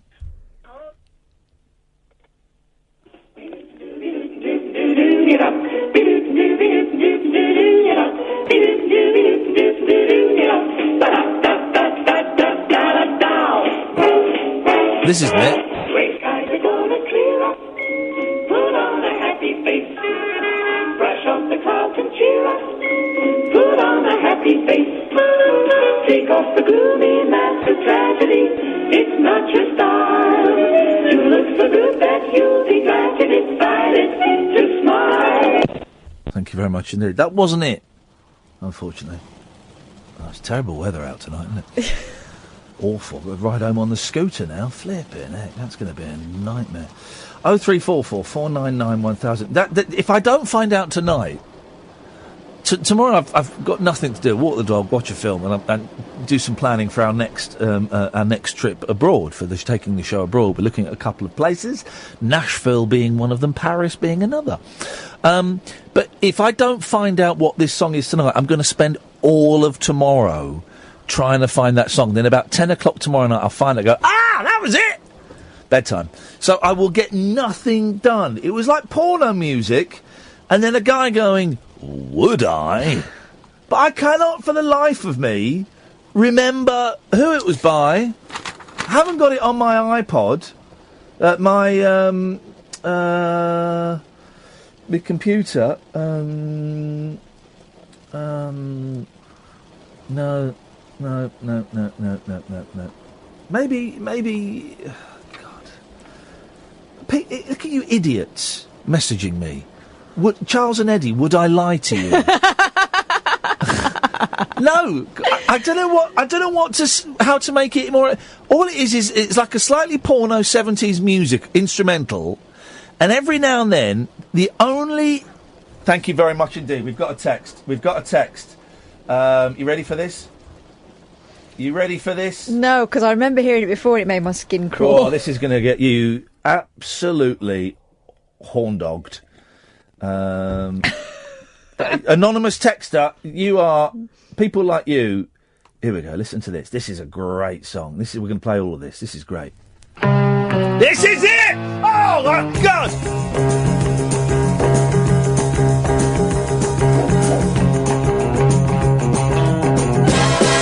Ooh, would I?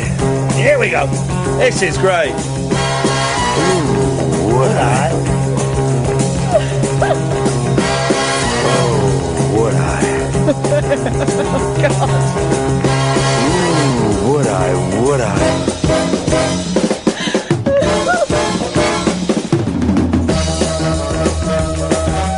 Ooh,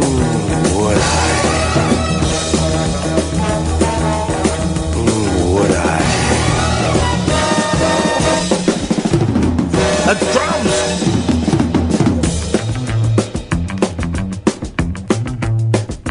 This is the sexiest song. I want to make love to this song. Oh, I mean, actually to the record. Not to a woman. Don't want a woman there. You might want to make the thing a bit... Me and this... Yeah, I have to fill it in a bit. Me and this record are going to have sex. Oh, God. Would I?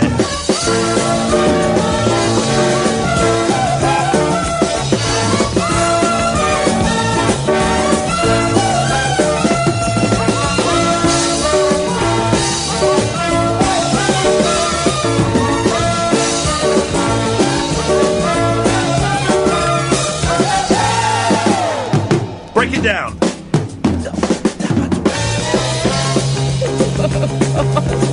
He's up in the pace a bit now. I think we've found the replacement for the hobo. Ooh, would I? Yeah, would I? Yeah. Me too. Ooh, would I? Would I? Ooh, would I?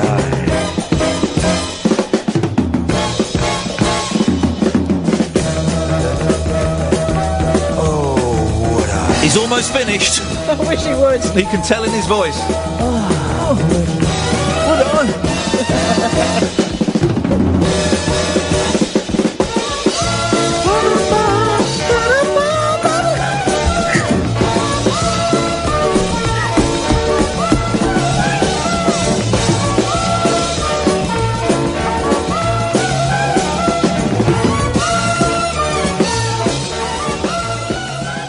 Thank you, anonymous texter, Chico Arnéz. Would I? Is he related to Desi Arnaz? I've got no idea. It's from an album, The New Sounds of Chico Arnéz. Flipping it. There's a whole album of it. I'm so...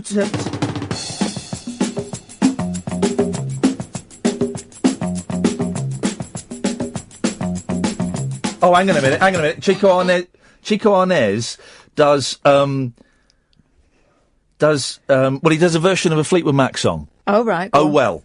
You know what? Yeah. Don't ask me what I think of you. I might not give the answer that you want, but... Let's see how Chico handles Oh Well by Fleetwood Mac.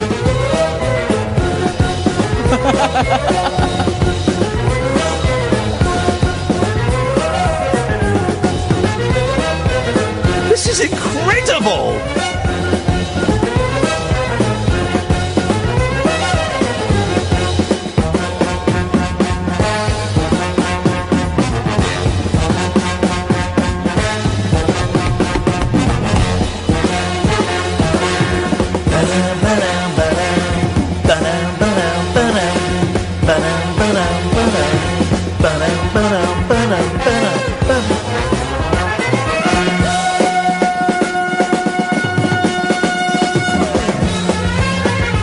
Jesus, this is incredible! Good to see him. But he looks like a square in that picture. This is Herb Alpert with balls.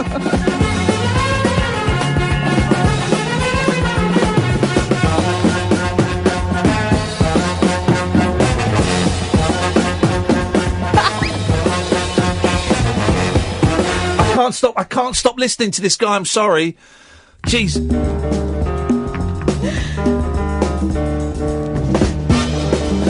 The new sound. Wow. Hang on, here we go.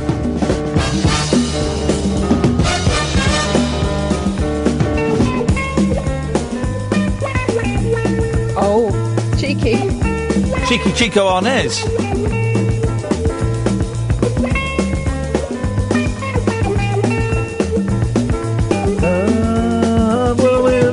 This is the dawning of the age of Chico Arnéz. Age of Chico Arnéz.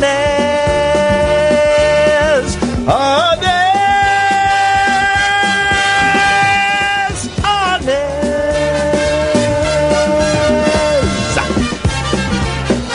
Jesus, this is incredible.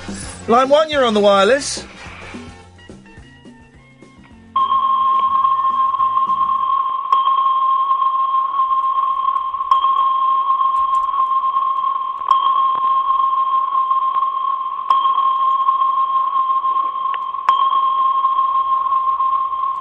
Thanks very much for calling.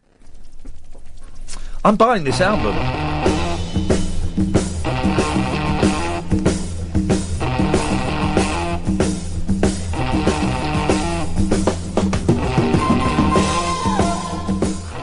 I love it.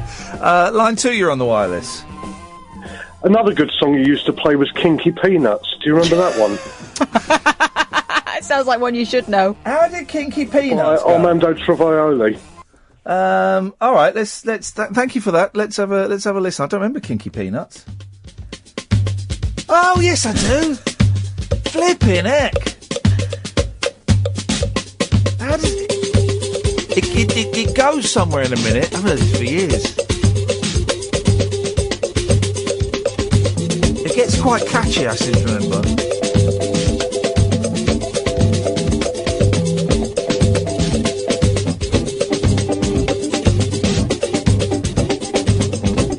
Sure, it goes somewhere. Stick with it.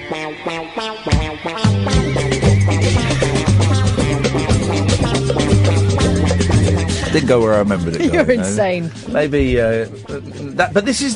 Can I just say, when I'm on my own and when I'm riding my scooter and when I'm just sat at home, this is the noise that's in my head. This is in my head. It's your mental screensaver.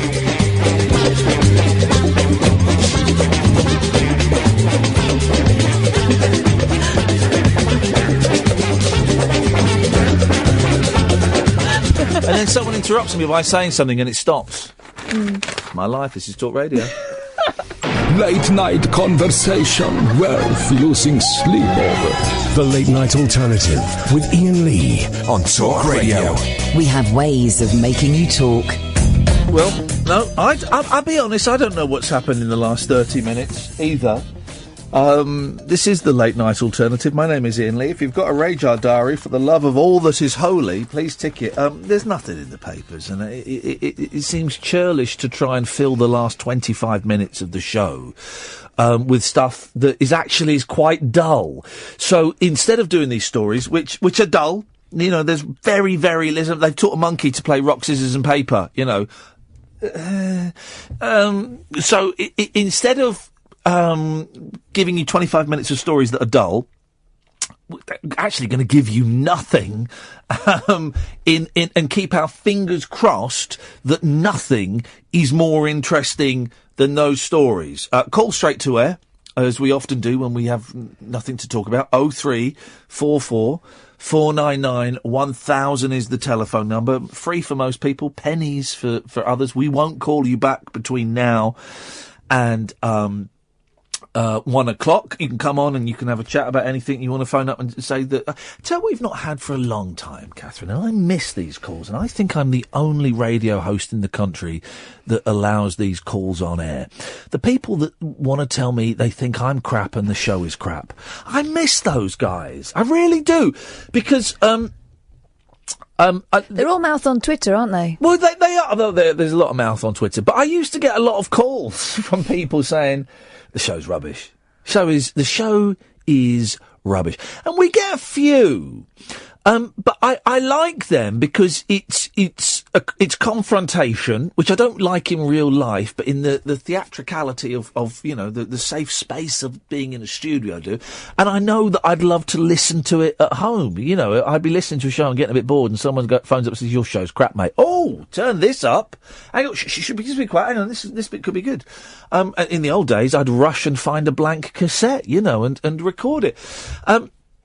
It's easy to do it on Twitter. I think maybe that's why we don't get it anymore, actually, is because it is so easy. You say it's so easy to do it on Twitter to send, by the way, the Purple Lady letter, or should we say gentleman? We've worked out who you are. Thanks very much indeed for that. There was 2 clues. I won't say what they were, but we got you, dude. Thanks very much for that. We appreciate it, but it's your own money you're wasting, guys. Line 1, you're on the wireless, and it's worth every penny. Look at me. That's hideous. Let's go to line 2. 2, you're on the wireless. Hello, is that Iain and Kath? Yes. Are you the pensioners, the old age pensioners? Is that your attempt at doing a voice? That was rubbish, man.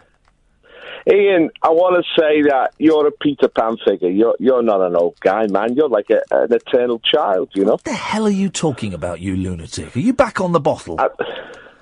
I'm talking about Kath. Oh, for crying out, Kath. All right, well, yes. Well, Kath... Listen, Iain. Yes? You've got to go somewhere youthful. I mean, forget Nashville, forget Paris. The boring places, man. Well, have you been to Nashville? No. So how do you know, man? How do you know? I lived in Paris. Paris is not a good place, man. It's crap. Oh, I like Paris. I think it's expensive, and I think that the Parisians can be quite rude, but I like Paris. Pompous.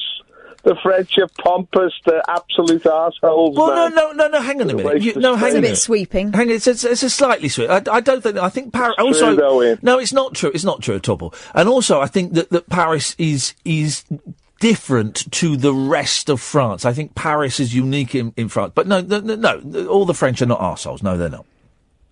Go to Ibiza, Iain. Go with the youth. Go where the party is. The thing is, it's not there anymore, love. Ibiza isn't the youth. Ibiza is blokes in their 30s, 40s and 50s still necking ecstasy thinking that they're 18. I go there. I go to Balearics every summer and I just feel revitalised. Absolutely. You go to the same place every year. A bit boring, eh? Paul, come on, go and see the world. We go to Mallorca, we go to Ibiza, we go to Menorca, we see the sights. Well, you don't, but hang on a minute. The sites in Menorca and Mallorca, they're all English pubs that offer ginsters and satellite TV where you can watch the X Factor. We go up to the mountains, Iain, and we go to the little villages, and we go round. We enjoy it, man. But I mean, Ibiza's got a vibe about it, though. That is, I never like to go to the same place twice for a holiday. I consider that a waste of my life and my eyes. You'd never go back to New York City, then? Not the same place. I've got you, Iain. No. You go back tomorrow. You love that place. You go back tomorrow. I'm hoisted by my own petard. Yes, my petard has hoisted me up there. Yes, but very, very rarely. I mean, I would go back to Japan for a 4th time, but I would go, as I have done most times. I would go to different parts of Japan. I want to go to the mountains next time. Never been to the mountains in Japan up north. I want to do that. But to go to the same little spot, because and the same hotel and the same little spot, and I can understand that. No. But I just want you to be around young people again, Iain. You've got to get that spirit of youthfulness. No, you can't keep we're getting old. No. We are getting old. We're dying, Paul. We're dying. You're older than me. Pessimistic, mate. Thank you very much. Pessimistic. What? Hello, goodbye. Line 5, you're on... Oh, hang on a second, that went funny. Line 5, you're on the wireless.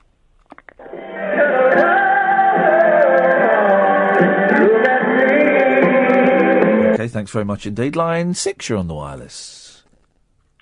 I've not reached it yet, but did you really play a 5-minute drum roll when you found out you were getting fired or something? Well, this is... here's the legend, right? When, at LBC...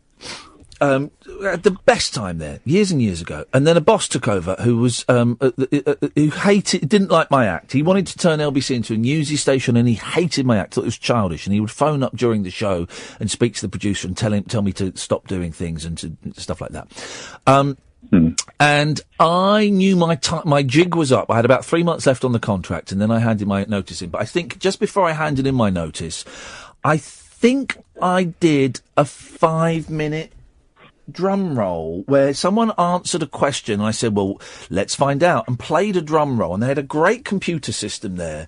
I had a 30-second drum roll bit of audio, but the computer system was great. You could just drag the cursor back and it would continue to play it without a break. So there'd be no break. It would just continuously play it. And in my head, I built it up. I did a 5-minute drum roll.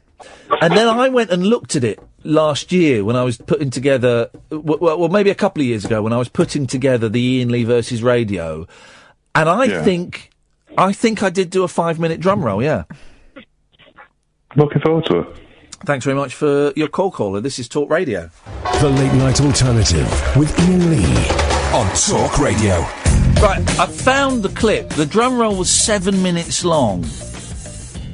Can we just listen to... I'm not going to play the whole thing, don't worry. But do you remember that time Iain Lee was on Talk Radio and he played a recording of him playing a drum roll for 7 minutes? This is... Drum roll for this. Okay, so here's... Okay. At the end of the drum roll, wait for the end, Midge is going to tell us the most innovative, creative topic he can come up with. Wait for it. It's not going to be nice. Wait for it. Wait for it.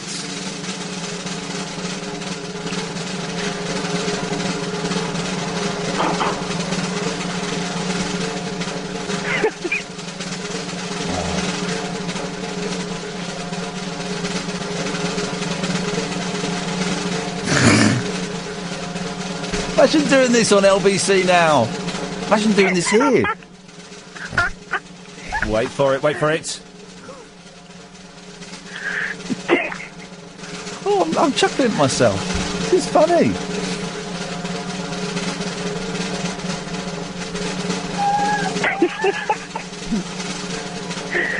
Oh, this time just going on for a while.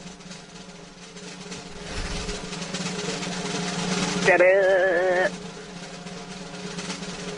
Right, that's a minute of drum roll. I'm going to skip forward a bit. Let's skip to... That feels long. Let's skip to 5 minutes. In a sea of drum roll. 5 minutes of drum roll. Okay. Forever.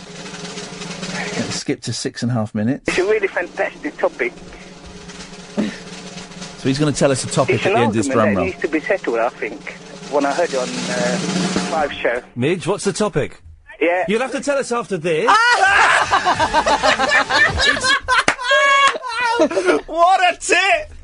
Can you believe I got away with that? That was when I knew the jig was up, and that, you know that thing, someone had tapped me on my shoulder and said, yeah, I don't know what you're doing here, but you're in the wrong place. And it was like, man, all right, let's 7-minute drum roll. God, I'm proud of myself for having the cojones to do something as cocky as that. Good for me. Good for me. Ah, man alive. 0344 499 1000 is the telephone number. Take and call straight to air. Let's go to line 3. Yes, line 3. How long are you going to sit there, Theresa May? For all the good that you... Okay, I find the recordings a little bit tedious, if I'm honest. I think this might be one as well. Yes, line 2. Hello? Yeah, I find the recordings a little bit. I'd rather... Sometimes they're funny, but tonight, I'm just finding the recordings a little bit tedious. I'd rather speak to humankind and find out what is going on in their mind. We don't know how much longer we've got. No, we don't. Well, I mean, I'm here until March. My contract's until March. No, I mean, as a species. Oh, God, when we could, yes... Contracts will seem so trivial when we're foraging our dead relatives for flesh that is not contaminated by toxic clouds. I heard someone saying that there are estate agents that are now telling people the best place to buy if they want to stay out of the nuclear fallout. I mean, really? What's the point? Run towards those bombs, guys. This is my birthday treat for you is I'm going to give you a copy of Threads. I don't want to see it. I mean, I've heard you can watch. It's the worst thing in the world. Why would I want to watch that? But right, even hearing that, you do not know how bad threat. You just, when I say bad, I mean bleak. Even being told, it's the bleakest thing you're ever going to see, right? You think, oh yeah, it's bleak, fine. No, I watched it when I was about 13, right? I've seen it since, and I thought, I watched it about 10 years ago, around about the time of the drum roll, actually, and I thought, I'll watch it, because it can't be as bad as I remembered. Mm-hmm. And I had nightmares from 13, for years, decades, right? I watched it. Here's the thing, you don't hear this very often. It was worse than I remembered it. It was worse. Awful. All right, Barry Norman. I mean, the way you've pitched it is seductive, but I don't want to watch it. I've managed 40 years without seeing it. We're going to watch it. No. We're going to do a director's commentary on Threads. Oh, come on. Yes, line one. Eggs, bacon, beans and chips. Do-da, do-da. That's a good call. Eggs, bacon, beans and chips. Do-da, do-da, day. Eggs and bacon, beans and chips. Eggs, bacon, beans and chips. What am I for dinner tonight, Ian? Eggs, bacon, beans and chips. Is it eggs, bacon, beans and chips? Eggs, bacon, beans and chips. I got a mouth full of sausage. Thanks very much. I mean, there's some. This is why I like doing the straight to air kind of a little bit at the end. I don't want to do it too much, but a little bit at the end, because I think people are nuts. I think we're all nuts. We're all lost souls struggling to understand our place in this world and in society, and particularly now when there is. Here's the thing.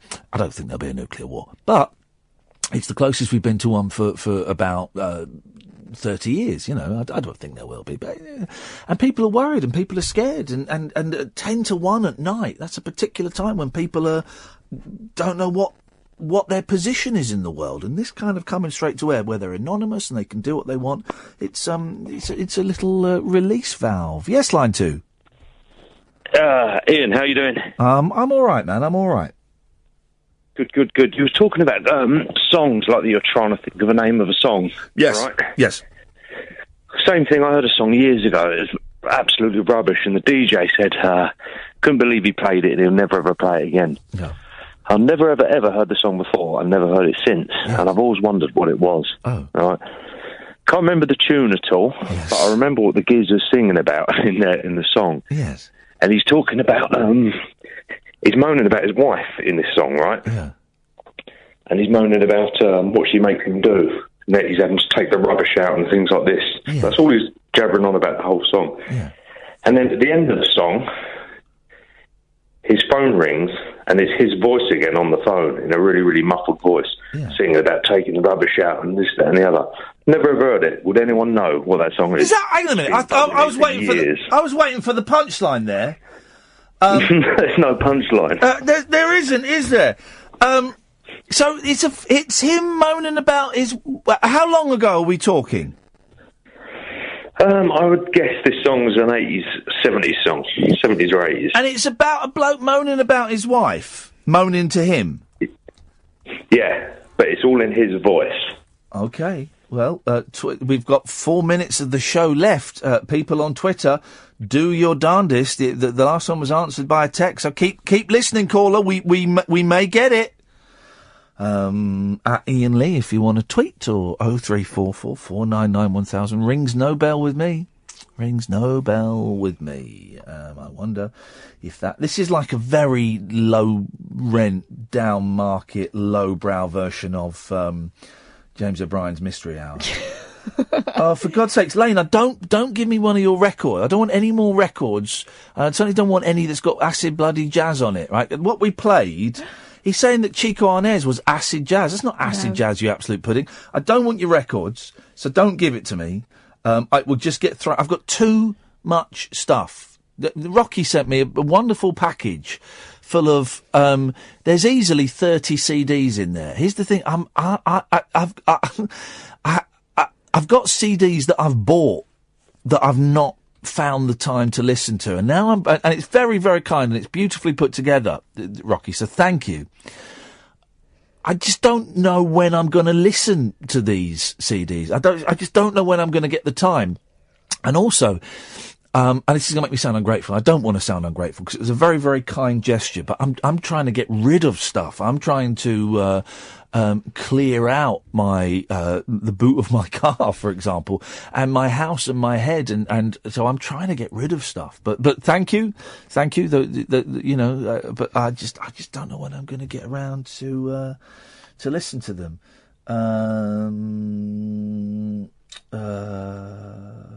Hey, Ludsky's listening. He used to watch me on Rise. We don't know what that song is, I'm afraid, mystery caller, and we may never know. Katherine, you're not with us for the next 2 weeks. No. Up yours. I think that's selfish. Oh. I think that's rude. And who's producing me? Cass. Okay. It'll be fine. And Emma, who has worked with us before. Okay, I might take that second week off, I think. I might take that second week off. I always struggle. I always struggle taking time off because I feel I'm letting people down. But also, I don't want to lose money because I don't work, I don't get paid. And, I've got outgoings. I've got to spend stuff on. But also, there's always that fear that they'll get someone better than you. There's always there's insecurity in this business. So what have we talked about tonight? Well, I think it's primarily we have discussed insecurity. I think that's what the main basis of the show has been, from David Babcock through to birthdays. Pablo's taint. To his taint. It's all about insecurity and accepting. Your computer is clicking like buggery. Close to it's mine. Because it always is yours. When it's not there, it doesn't click.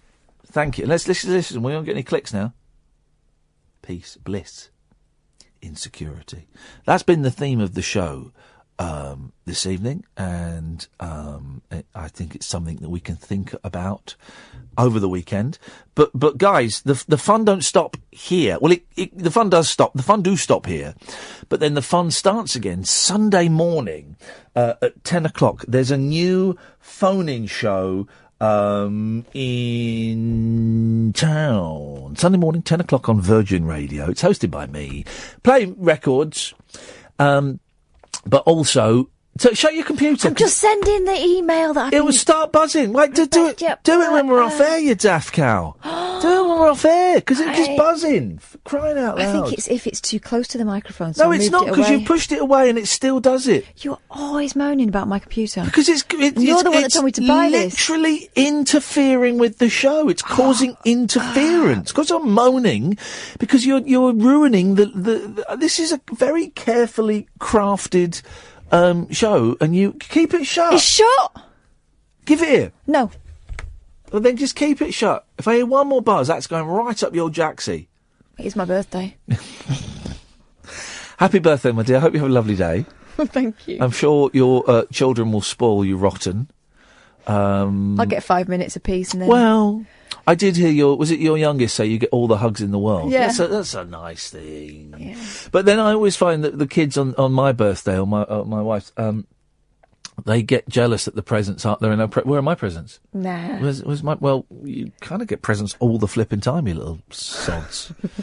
That is it. We are done. I will be back on Sunday morning at 10 o'clock on Virgin Radio, and then back next Monday, 10 o'clock in the morning, Sunday, on Virgin Radio, and then 10 o'clock in the evening on Monday back here on Talk Radio. Don't forget, of course, to follow me on Twitter at Iain Lee, at Flippin' Kath, no G, Kath with a K, and you can download the podcasts, the best of and the celebrity interviews. Thank you, Sam. Thank you, Katherine. Have a lovely birthday.